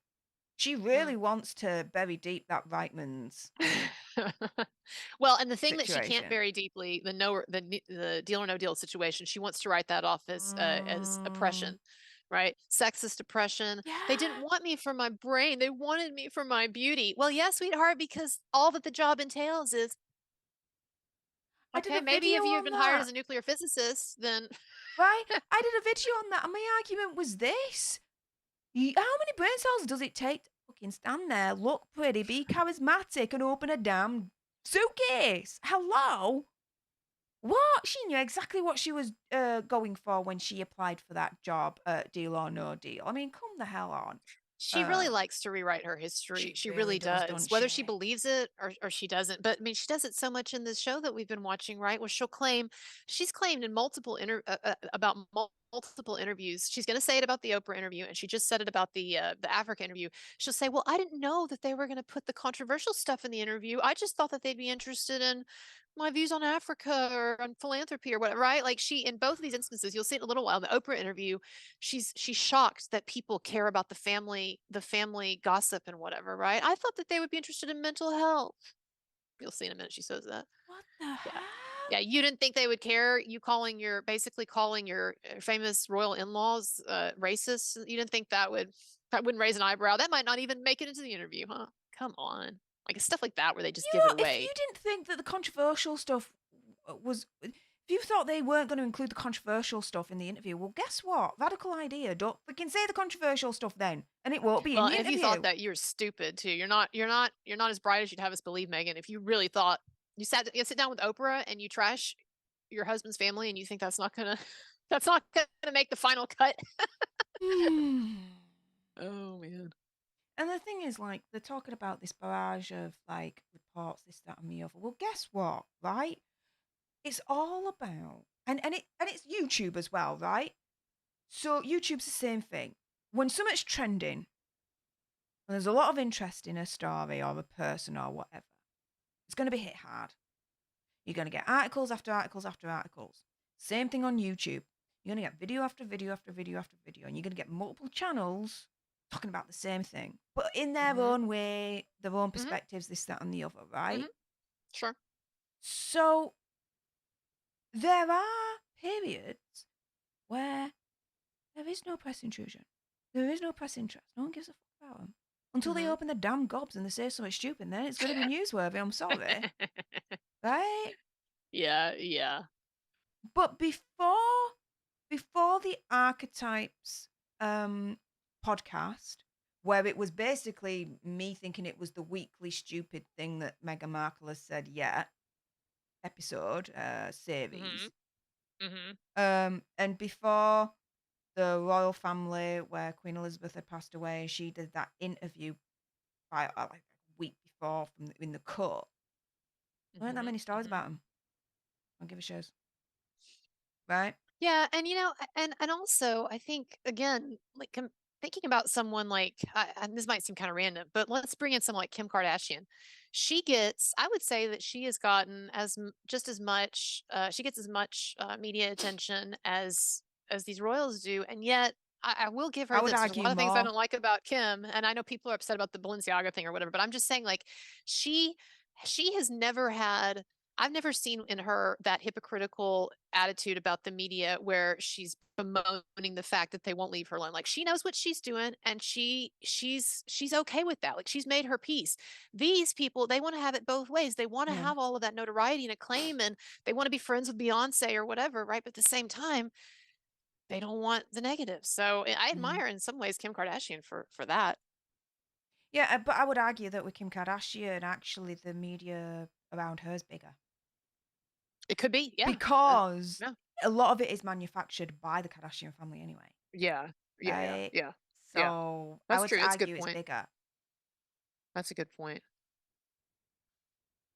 But then, like the morning here, like the Daily Mail, for example, had literal like sections, like a button for Prince Harry, a button for Meghan Markle. Yeah. Yeah. Supply and demand. Yeah. That's true. Lot of interest in you. People wanting to read up about you. So Daily Mail, as a business, thought, you know what? We're going to be a business. We're going to make a smart business move, and there's going to be a button. It's not because, we're going to do this because we're racist. Or we're going to do this because we hate Meghan Markle and hate Prince Harry. No. Right. They did it because it was supply and demand. Their audience wanted stories about Prince Harry and Meghan Markle, so they created separate sections that the audience could easily go to them. Right. That's it. It's a fucking business. What the deuce? All right, let's see. And Kim's in the chat. Hey up, Kim. She says Kim K has handled so much of the media coverage she has experienced with, dare I say it, grace. She's handled the spotlight better than most, especially the last couple of years. I would certainly agree with that. You can hate her, you can love her, you can have certain ideas, but what she's had to go through with freaking Kanye West, the media around that, yeah. No, you're right. She can hold her head up high with that. I got a lot of respect for Kim K. A, because of that, and B, regardless of what you think, she's a brilliant businesswoman. Yep. She ain't a freaking billionaire for no. Unlike Meghan Markle, she is actually a self-made success. Whereas Meghan Markle, had some very like mild sort of tepid success and is now, before she met Harry, was on the way out, which is why she was trying so hard to scrounge up any tabloid coverage she could. And again, it's interesting how that keeps getting forgotten. That she was assiduously courting any kind of tabloid coverage. She wanted people to think that she and Ashley Cole might have been dating, or that he was interested in her and stuff. And she was talking to, was it Lizzie Cundy or whatever, the tabloid girl? So like all of that, we're just supposed to forget about that suddenly. And now she's this publicity martyr who she just wants to live a quiet life with her babies. And I just want to be with H. But the media just keep getting in the way. Do you think it's weird that she calls him H? I've seen a bunch of people say they don't like that. Do you think that's another like sort of pretentious thing so that she can be like, oh, I don't call him my husband, or I don't call him by his name like a regular person. He's H. I find it a bit jarring, just from a cultural perspective, because he's Prince Harry. That's our culture. That's his what is it? But I don't begrudge her for calling him H. I think that's just when you're with someone, you have nicknames. Sure. You shorten the name. You've got nicknames for that's just her nickname for Harry. It's H, right? Fair play. Yeah, that's right. I don't read much into that. In all honesty, I was just noticing the way you said H. So I forget. You say it H instead of H. My friend Celtic Iron was saying H, and I was like, "What are you talking about? H? What is H?" He's like, like Harry. I'm like, "Oh, H." Yeah, we got slightly different accents, Lars. I didn't know. I like H. I don't know if you realize. Yeah, slightly different accents. I wondered what that was. I thought you just had a speech impediment, so I'm glad you cleared that up. Oh, I do speak like. Admittedly. Now we're going to get somebody getting on our case saying that we're being ableist or whatever, so better. They can piss off because actually, again, full disclosure, I had to go to a special school, a special needs school. Yeah. Okay. I am on the spectrum of autism, like low end, high functioning. So you can sort of make fun of those things. Oh yeah, yeah, totally. But I can't. Well, you can. No, actually, though, I have a crossed eye, so that sort of counts as disability. That does these days. Yeah. But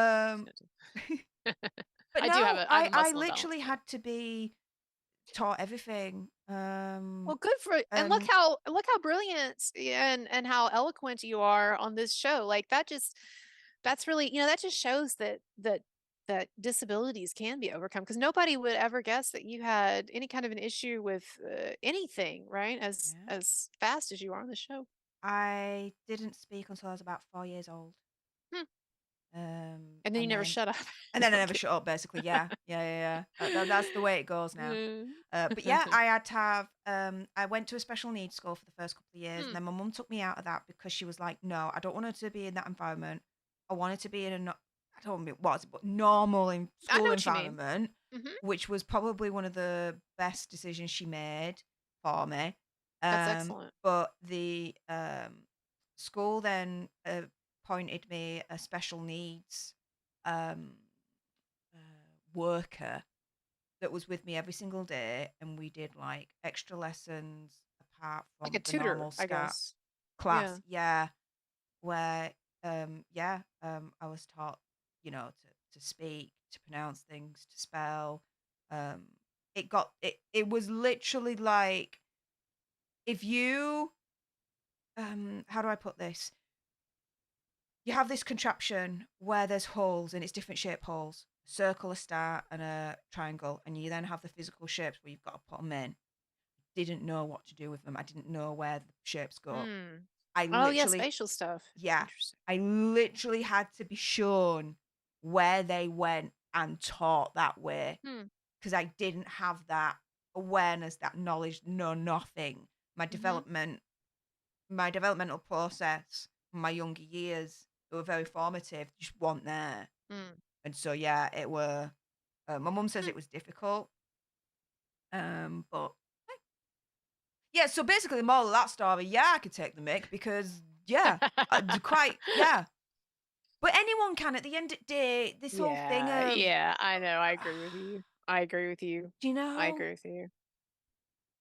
Now, I think that they're about to, in a minute, I think Beyonce is going to get brought up. Oh, brilliant.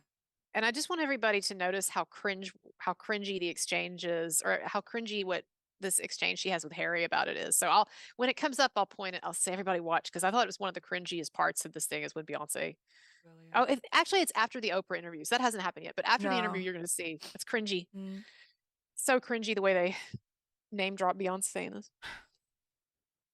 I tell you something though, right? They're charitable things. What they're doing for charity, what they're doing for good causes, through Archewell, this, that, and the other, Global Citizen Live.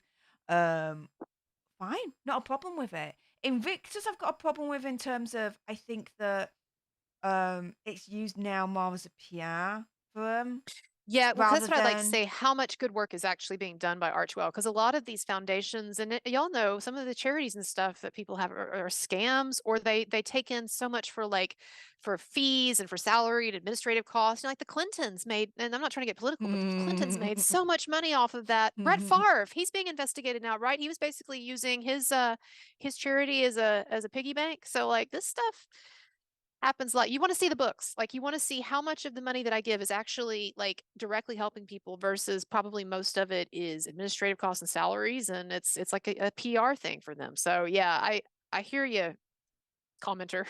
I hear you.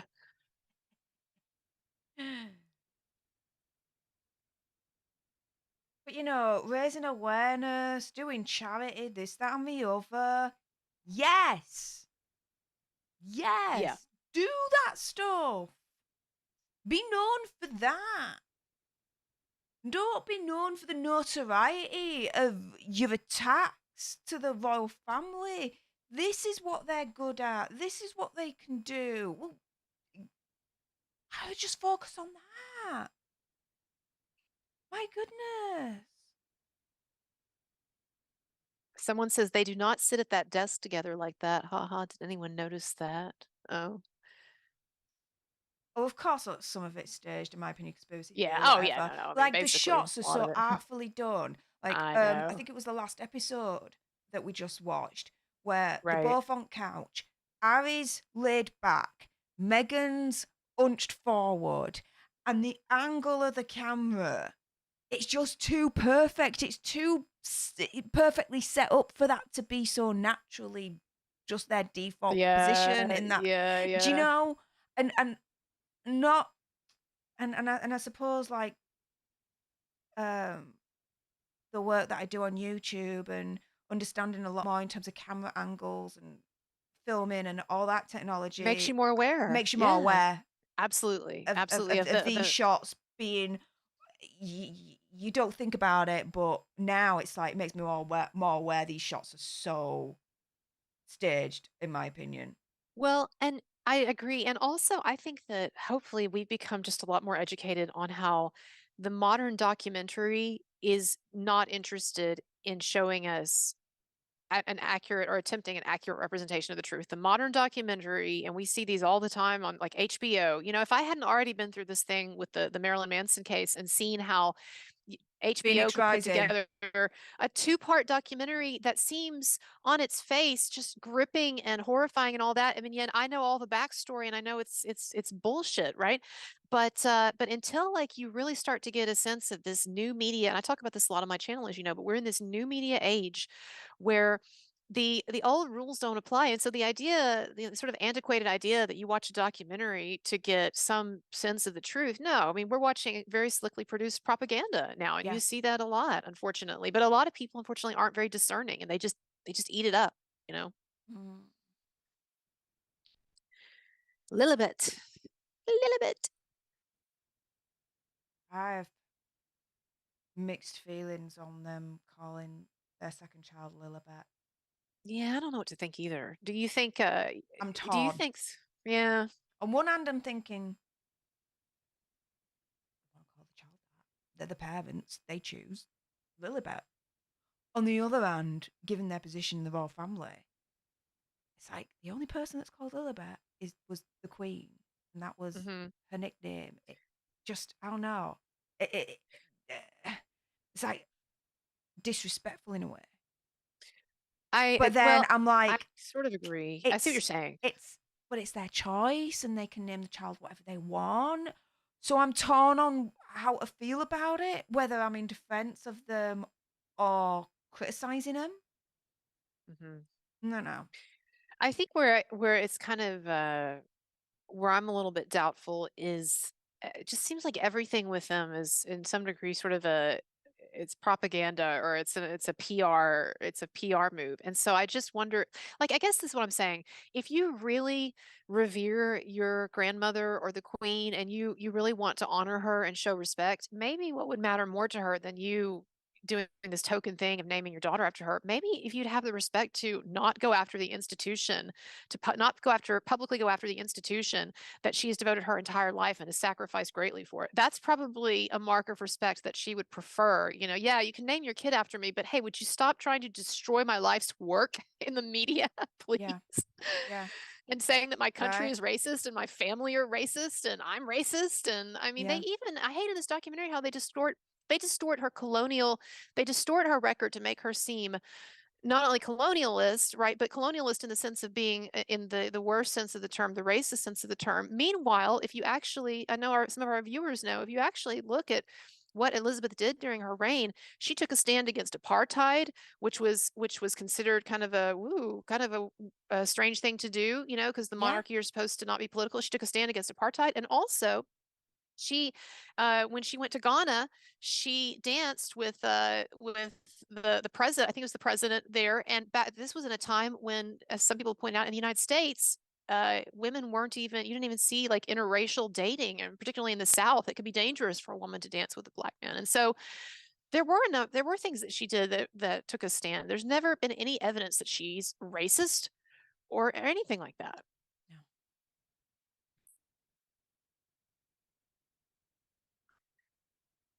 Pain and I felt trauma. that was the beginning of the 1 year transition, but it was anything but a transmission. It was just a beating. Well, yeah, it came out of your damn gobs. Sorry, but that's all. It's all on them. The end of the day, they had control over that interview like no one's business. Yep. What Oh they yeah. were going to say, what messages they wanted. They wanted that interview, opinion, conspiracy theory, whatever, to be an absolute demolishment of the royal family, the beginning of the end for the royal family. It was Well, they part at of their least wanted to discredit revenge, them. Yeah. to attack them, opinion, conspiracy theory, whatever. Like, no. What the hell did they expect back in terms of response for all of that, though? The hell? Yeah, the Duchess of Okay, Saddened so the by the Oprah latest attack on a interview. character. Yeah. You're attacking a beloved member of the royal family who has never put a foot wrong. This is Duchess Kate, now Princess Catherine. Like, come on. And you're I surprised at also the thought response. it was really calculating that they did that interview when she was heavily pregnant. I guess I can't fault her for, you take advantage of you take advantage of what you can, right? So if you know it's going to make people sympathetic, then you give the interview pregnant. But even that, I'm just saying that even that was very calculating. They knew they knew that putting a pregnant woman, a heavily pregnant woman on camera, that's just gonna trigger more basic sympathy from people than not. Mm. Now, she's saying all this, but she claims later, you'll see that she had no idea that this was going to be controversial. I didn't think it was controversial. I don't know why people got upset. But the way that it was advertised, the teaser trailers, I know. Oh, it I was know. all sensationalized. It was I like, we're know. bringing the tea. Well, Like, she knew come too. the They hell know. on. They know what they're dropping. They know they're dropping some little bombs there and stuff. Yeah. It's not helpful.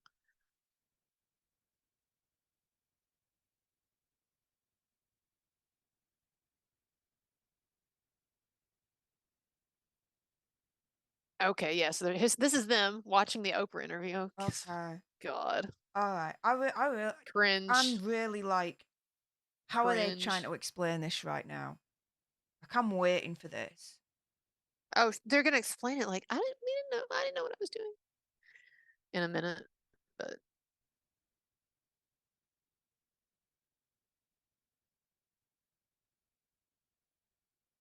it's kind of an awkward scene too, like filming them Hmm. watching themselves. Oprah interview. Oh, Those lights. Turn on the lights in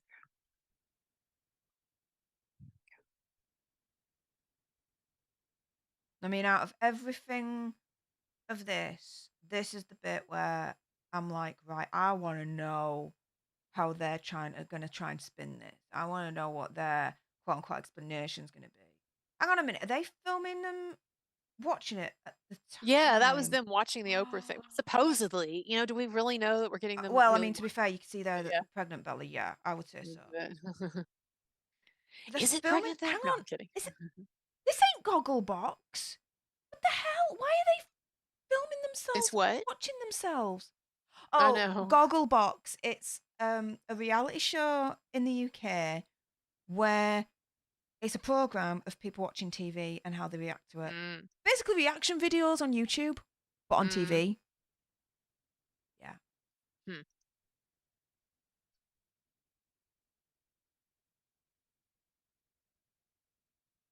Okay, here we go.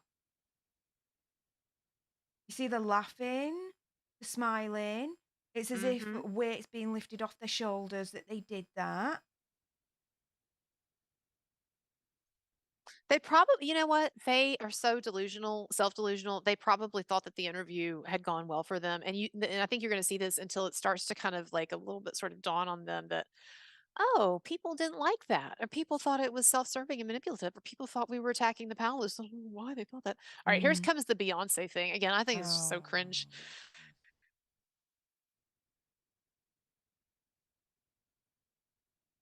Are you seeing Finish. Harry playing with his dog right now? Is that where you Yeah. are? Or what are you? Okay, good. We're on the same place. Yeah.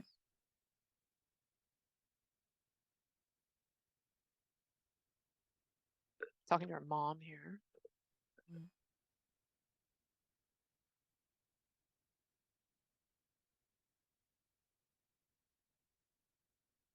Okay, so a text on people are supporting you. You carried yourself well. Okay. So her friends are supporting her. Okay, fine. I would expect that. Here we go. Regardless, loyalty is loyalty. Beyonce just Beyonce. texted. What the hell? Now listen to what she says, Beyonce said. Hang on. Harry just went to camera was like, I know, isn't it like really what? kind of embarrassing? It's kind of embarrassing how starstruck they are So by she wants me to Beyonce. feel safe and protected. She admires and respects my bravery and vulnerability and thinks I was selected to break generational curses that need to be healed. She's so self-satisfied. She's like, yes, I am special. Just like Beyonce said, I am breaking generational curses. Like Beyonce said. Give me a break. I love that awkward looking meeting that they had with Beyonce. I know you and everybody have seen it, right? Where they're running through the line and he's kind of Yeah. begging for a job for her with Disney and The Beyonce's just Lion King premiere. Yeah. Yeah. Yeah, I saw that. Yeah, Beyonce's so full higher praise for Meghan that when she actually meets her in real life, she's like, I know yeah, it's kind of like whatever. awkward. Yeah. Oh yeah. All right, I'll be right back. Okay.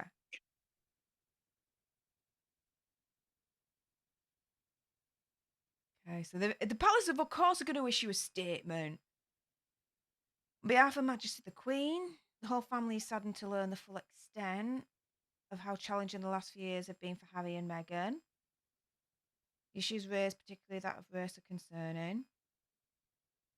While some recollections may vary, they are taken very seriously and will be addressed by the family privately. Exactly, it's a private family matter. Harry, Meghan, and Archie will always be much loved family members. Why are you airing your thing out, your dirty laundry out in public?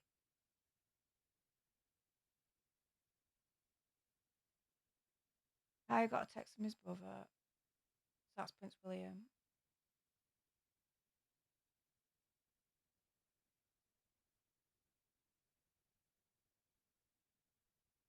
Privately, they are going to bloody be angry.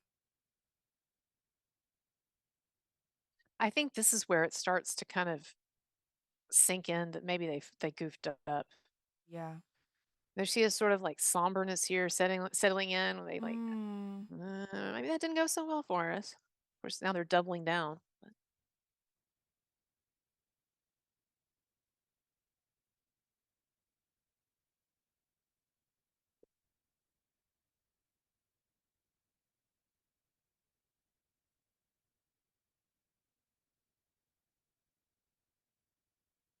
Okay, what are they doing? It looks like oh, they're putting in little tags, probably for garden. yeah, they love for us to see they're just like they're just humble people just working in their garden, working on their projects. We never see like any staff or anything. I think that's very intentional. Mm. I mean, we know. I assume there's like there's nannies and personal We saw assistants one and nanny. well, what was it? For the Africa trip, right? But does she have do they have nannies now in I this? don't know. But what I'm saying is I would imagine that there is a staff that we're not seeing. They just don't want us to Totally. don't want us to see that. Totally.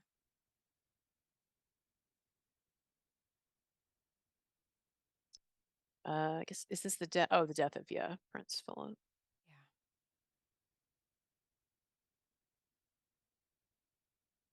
That was a moment. And I still firmly believe that Meghan should have flown over to UK. There would have been a way for her to do that, I think, safely. There's some medical professionals that have come out and said there would have been a way to do it safely for her. She should have done that.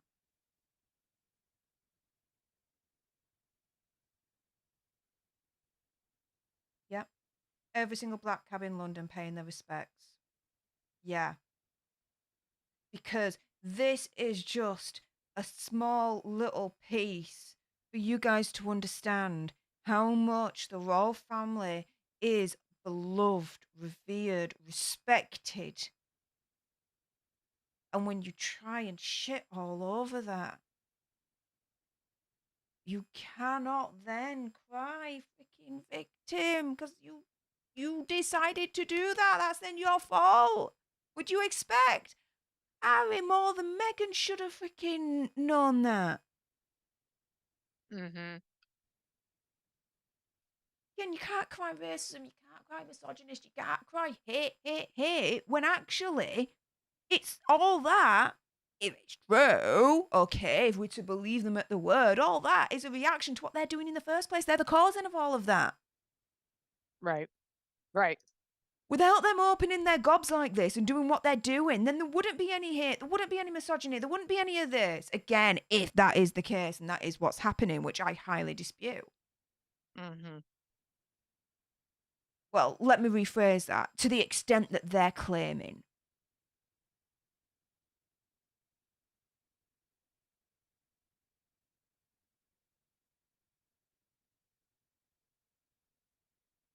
Prince Philip did a lot for this country. A lot. And he's to be respected. Again, like any other human being, can you find fault with him and criticize him? Yeah, hell freaking yeah. I think here they actually are trying to for some reason they decided, I guess, not they it wouldn't be good to go after him in any way. So they're actually they don't say anything negative about Philip. Yeah. But you know, I wonder, this was filmed before the Queen died. Would have been interesting to see how this documentary would handle, probably similarly handle that the same way. They really Dude, like that's going to to be like give part 3.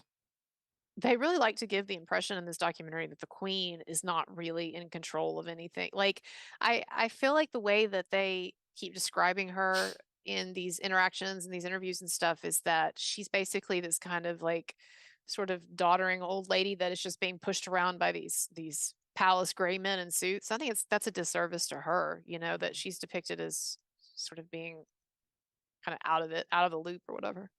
Yeah. But farther from the truth.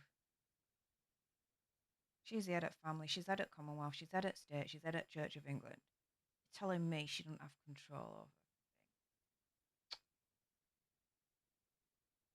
She was the queen. She had the freaking crown.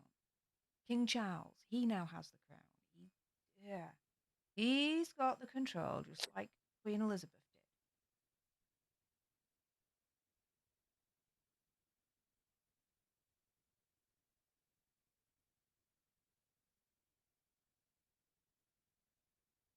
Misinterpretation of the whole situation. What's there to misinterpret?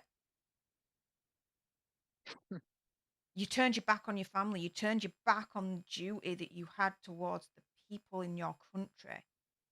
He Your says, you know, my duty. wife and I, we're moving on. We're focused on what's next. What's coming next? More Oh, complaining. We're focused on the I. next round of complaints. What's coming We're next? focused on Oh, phase. My wife and I are focused on phase 2. Well, I guess it'd be like phase like 25 of our of our and complaint strategy. let's not forget the timing of all of this, right? So Yeah. this documentary is being released on the same day that Princess Kate is doing her annual Christmas Carol service. The book that's coming out as Spare is the day after Princess Catherine's birthday in January.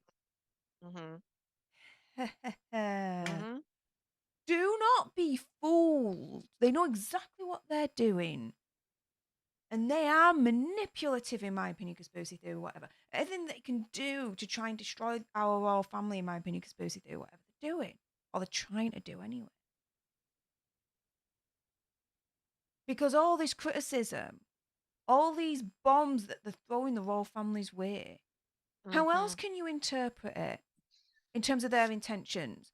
It doesn't scream to me that they want the royal family to stay intact and to be healthy and happy.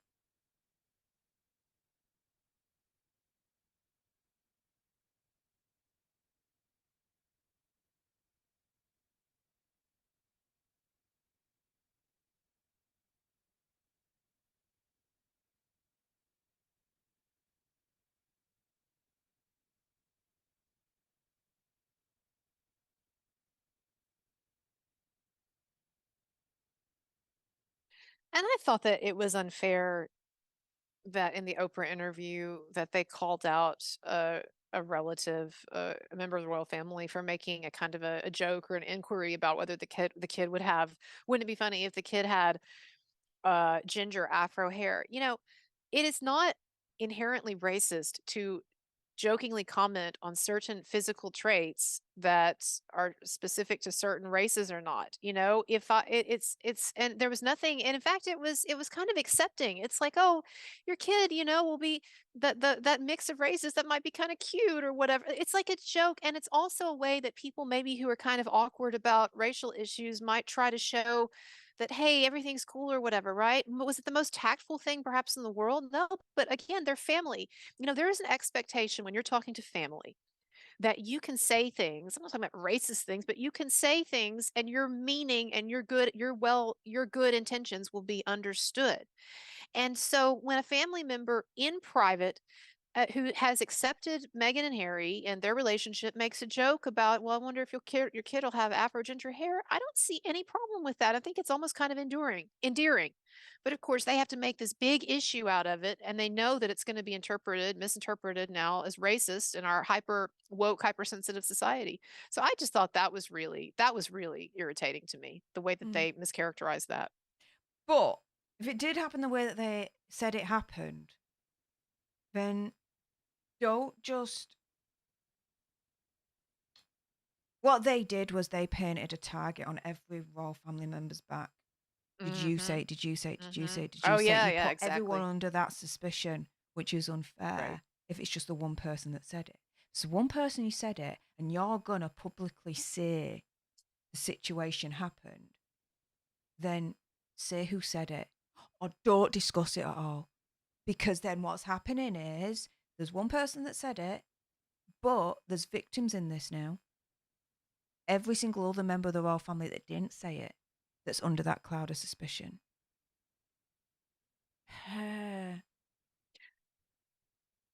But I'm serious. I really don't understand and I know you're not saying that it's racist, but I really genuinely don't, maybe I'm just an ignorant Texan, but I really just don't understand what's racist about making a bit of a sweet or well-intentioned joke about what a child will look like. It's not like she was saying the kid's going to be ugly or something. No. It's no. I can see the way that she described it. I can see how it could be seen as racist. Yeah, I don't exactly even really remember. I'll have to go back the and way look the way that the she way described it, it. because the royal family inherently, in terms of through the bloodline and who's married who, has been Caucasian white. Michelle in the chat says, when I was dating my ex who is black, we talked about that all the time. The kid will look like, right? Yeah, exactly. And then Poppy says, just because someone might have asked out of ignorance, not knowing what to expect from a biracial child, that isn't, yeah, maybe they're trying to learn or educate themselves. That's what Meghan and Harry keep saying is like, you don't need to fear racial issues. We're going to get over these race issues by talking and being open and loving and all that. Well, okay, well, you had a family member who maybe a little clumsily, but in a well-intentioned way, was trying to make some kind of an overture, was trying to understand or trying to show, that they thought it was okay. And then you just going to use it against them. I hate that. They take the well-intentioned things that their family do and that Harry's family has done, and they just use it as a cudgel then to hit them back. Yeah. Perhaps. But,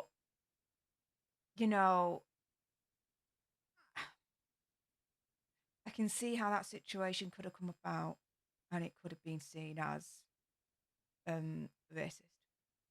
In her defense, I can see that. Because again, the bloodline of the royal family, who's married into the royal family, is predominantly been white Caucasian.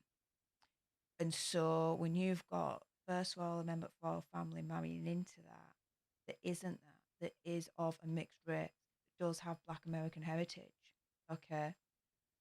I can imagine not a royal family member, but a royal courtier. Someone from St. They said it was James's someone in the Court. royal family, though, right? No, Yeah. I think they might be exaggerating there. Yeah, Someone could be. linked to the royal family. Yeah. Someone that's part of the royal family's team. So a courtier going up and being concerned, as Meghan kind of like put across in the Oprah interview, about the colour of who we now know Archie's skin, right? I can see that. Trying to figure out what she's talking in her about in this defense. interview, which I think is.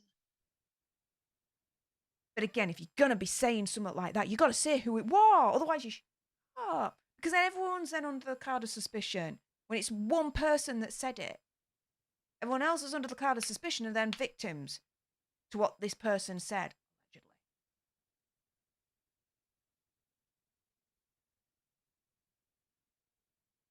Okay, so this is, yeah, because I've had my eye on this as well. So this is the appeal, because there was the press secretary or someone on Prince William's team that came out and said, yeah, we had sight of the letter before she sent it to her father. So actually, it wasn't a private letter after all, and submitted that to the courts.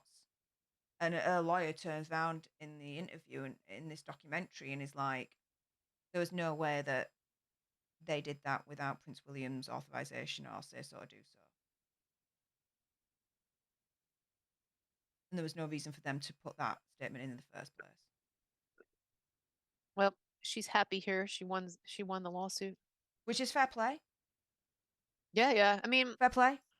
again, I don't have a problem with critiquing the media. I mean, I don't like the media. We complain about the media all the time. Right. But again, the question is like, was it though, did they suffer in a special way? Were they specially targeted, or was it racist, or, these types of things? These are the questions. And is it also something that people should just kind of put up with? I like that sweater she's wearing though. Not a fan. Crossbow intruder at Windsor. Oh.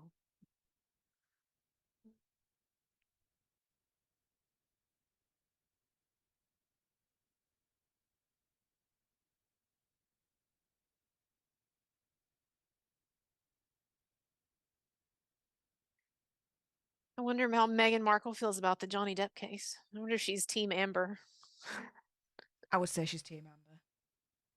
Total. Total. Anything to advance her woke agenda, opinion, conspiracy theory, whatever. Yeah. Okay, so somebody asked, what does woke mean? I don't know if it's something, maybe it's not something that's used as much outside of America. So it means very politically correct. So someone who's woke is going to be very, very sensitive to like, like all kinds of hot button issues, like trans issues, racial issues, but to a degree that is judgmental and annoying and exploitive, Yeah. basically. Like the example earlier on when I was like teasing myself and I'm talking like a spacker. Like someone that's woke would be like, "Oh my goodness, you've just offended X, Y, and Z." Yeah. But hang on a minute. Hang on a minute.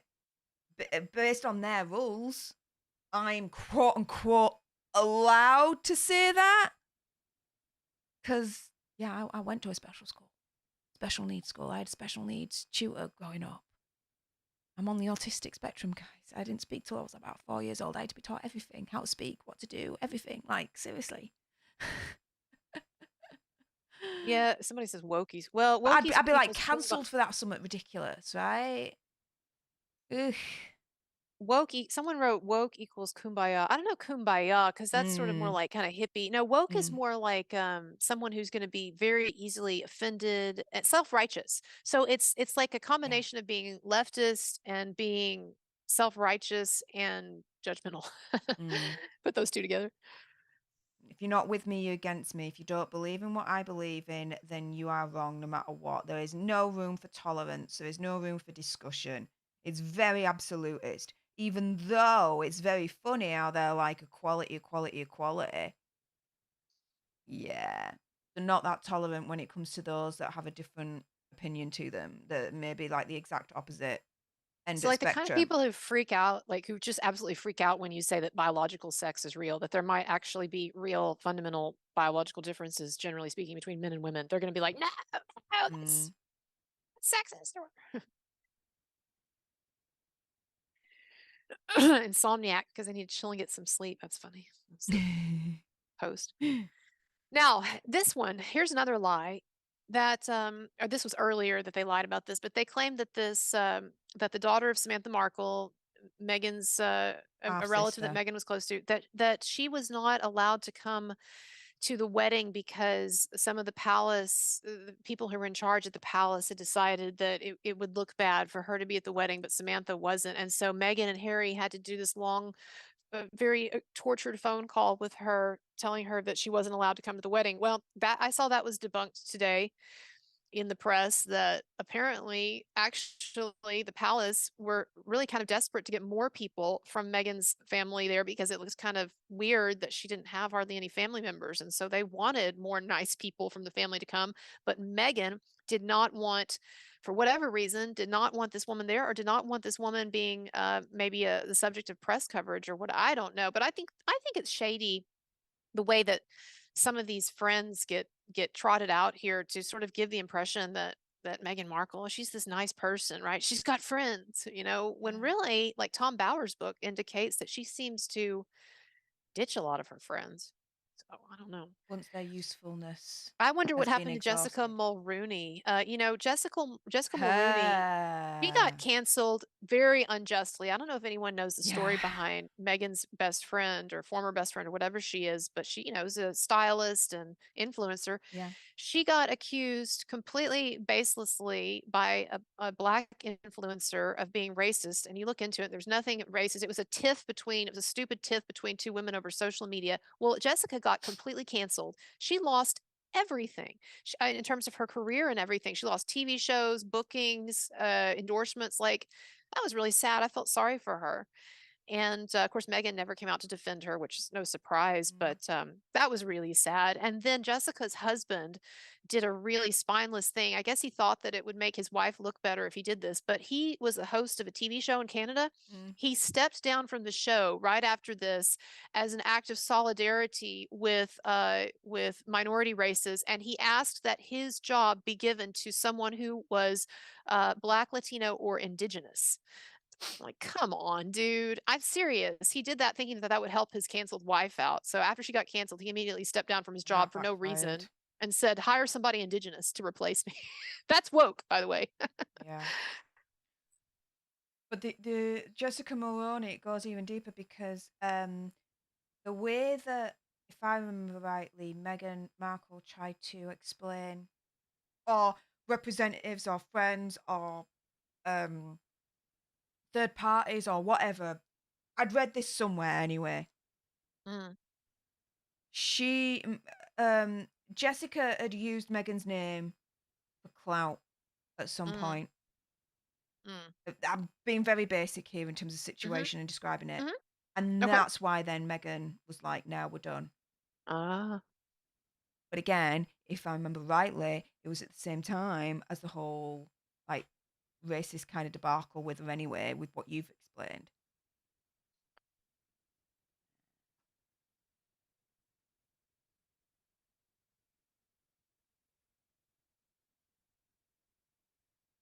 Maybe it was a case of, couldn't admit that she was friends with a person like that, so instead wanted to Hmm. abandon her, but try and change the narrative of, oh, she's a clout chaser, opinion conspiracy theory, whatever. And who knows? They could still be friends, sort of under the table, so to speak. And it doesn't, who knows? But I did feel sorry for Mulrooney, even if she had been using Meghan for clout to a degree, because she nothing she did was racist, and she certainly didn't deserve to be canceled for nothing. No. You don't ever apologize, though, like that's the Mm. thing. If you didn't do something, don't apologize, because what happens is you apologize and they still make you step down Yeah, or give you a hard time. yeah. Because they don't just want an apology anymore.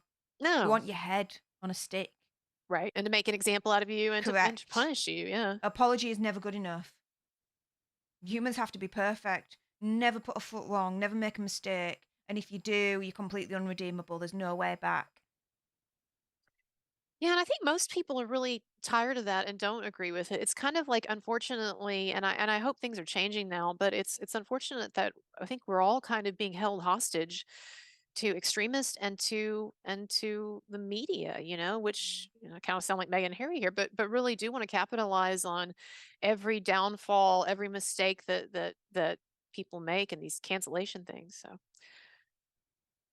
all right, what is she reading? I'm sorry, I got bored for a second. What is this? It's a speech? Her wedding speech? It's some lovey-dovey stuff. I think it was her speech that she gave at the wedding, or Yeah. she said, And "They again, settle it into the showed it showed quiet a of little bit of Botswana." the letter and her handwriting. Again, it's very stylized and yeah, with the loops and everything. Exactly. Yeah, yeah, yeah. Very much like that. Just a little weird. I don't know. Mm. Maybe she's just really into handwriting, but to me, it seems a little like ostentatious and narcissistic. I don't know. But hey, if that's how she writes. Maybe she's just really into pretty writing. I don't know. I'm Right? definitely not. So maybe I'm kind of jealous there because my writing is such chicken scratch. Oh yeah, just like on my bat pad. I call it the bat pad. It's an iPad bat pad, and yeah, I just scribble on with Apple Pencil and stuff. And Yeah, my and our writing love is story atrocious. that will last forever. Okay, I guess this is the conclusion. They're giving us sort of this. Until she meets someone better that can give her a higher profile and she can climb that Well, ladder even more. until phase 3 of our complaint, world's complaint tour, you know. Oh man. Yeah, this is so her wedding speech. Yeah, love wins. Well, you do know what? Why don't you take a leaf out of your own book and instead of so much hate towards the royal family, your family, why not a little bit more love? Yeah. Love wins and hate doesn't, then why hate on the royal family, right? Oh my goodness. The mental gymnastics on these two. All right. Are we there yet? Yeah, I'm like, I've had it. But you know what? All I've had right. enough. Okay, in response to the allegations, Mr. Nav submitted a voluntary witness statement in connection with Daily Mail litigation with the consent of Prince William's office. Oh, it's something about the Representative litigation. Mr. Nav sent the following statement. These claims are entirely false. Mr. Nav was asked, hang on, let me read that bit. Mr. Nav was asked to provide evidence by both the Duchess of Sussex and associated newspapers. So her lawyer turning around and saying that it was unnecessary. Why the hell did they do it in the first place? Well, he's turning around and saying, no, he was asked to provide evidence by both your side and their side. So, a bog off. He was advised by counsel that evidence in his possession could be relevant, and he then provided this directly to the court, staying neutral in the process. Well, yeah, he just provided facts. Duchess of Sussex attorneys responded with the following statement. The legal team for Meghan, the Duchess of Sussex, disputes this claim. Of course they do. Mr. Nelf was not asked to provide a witness statement by the Duchess or team, nor do attorneys believe Mr. Nelf remained neutral by submitting a witness statement relied on by associated newspapers whilst working for the Duke and Duchess of Cambridge. Well, hang on a minute. Whilst you're working for the Duchess of Sussex and you're releasing statements on behalf of the Duchess of Sussex, where's your neutrality there? When you're being paid by Duchess of Sussex, like they don't think people are going to think too deeply into that. People aren't going to notice the contradictions. They're hoping. What? So what's the verdict? You've seen it all now. You've seen all. Oh my God, we've watched six freaking hours, 6 freaking episodes. Let's just see if there's anything else. No. That's it.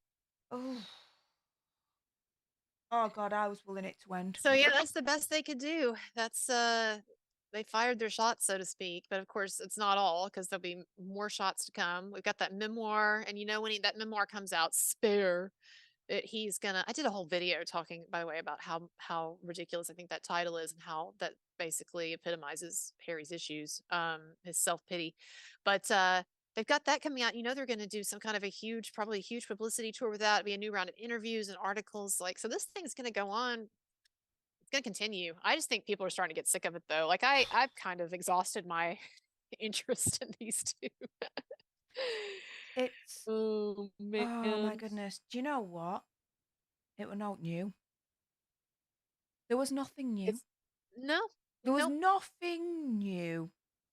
It was poor us. We were hard done by. The royal family didn't take care of us. They lied. They're bad people. England's bad. UK's bad. We're all racist. We've not evolved since our British colonialism days. So there's that apparently. The press is evil. Everything they said about Meghan was evil. There's a hate campaign, this, that, and the other, both in the press and online. Which again, hate campaign indicates that there is collusion, that there is an organized group of people to enact said campaign. However, again, the internet being organised, very rare, guys. Yep. You couldn't organise the internet for shit, you know? Because even though there'd be a shared thing of, you know, they don't approve of Meghan Markle, then there'd be arguments in terms of, okay, then, so how do we mobilise, and when do we say this, and when do we release that, and how do we release it? Do we do it on Twitter? Do we do it on YouTube? Oh my goodness, the arguments have been never ending. So Well, I just hope that I know that we've still got with that damned book in front of us, the memoirs, but I do hope that we're getting like closer to the end. It's like Churchill said, it's not the end, but it's the beginning of the end, or the end of a beginning. I don't know, whatever, but anyway, whatever it is, I hope we're getting to the end of it, or close to the end. I hope so.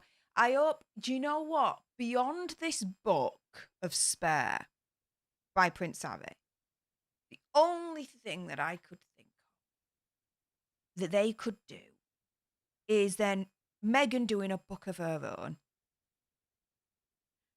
Oh, Lord help us.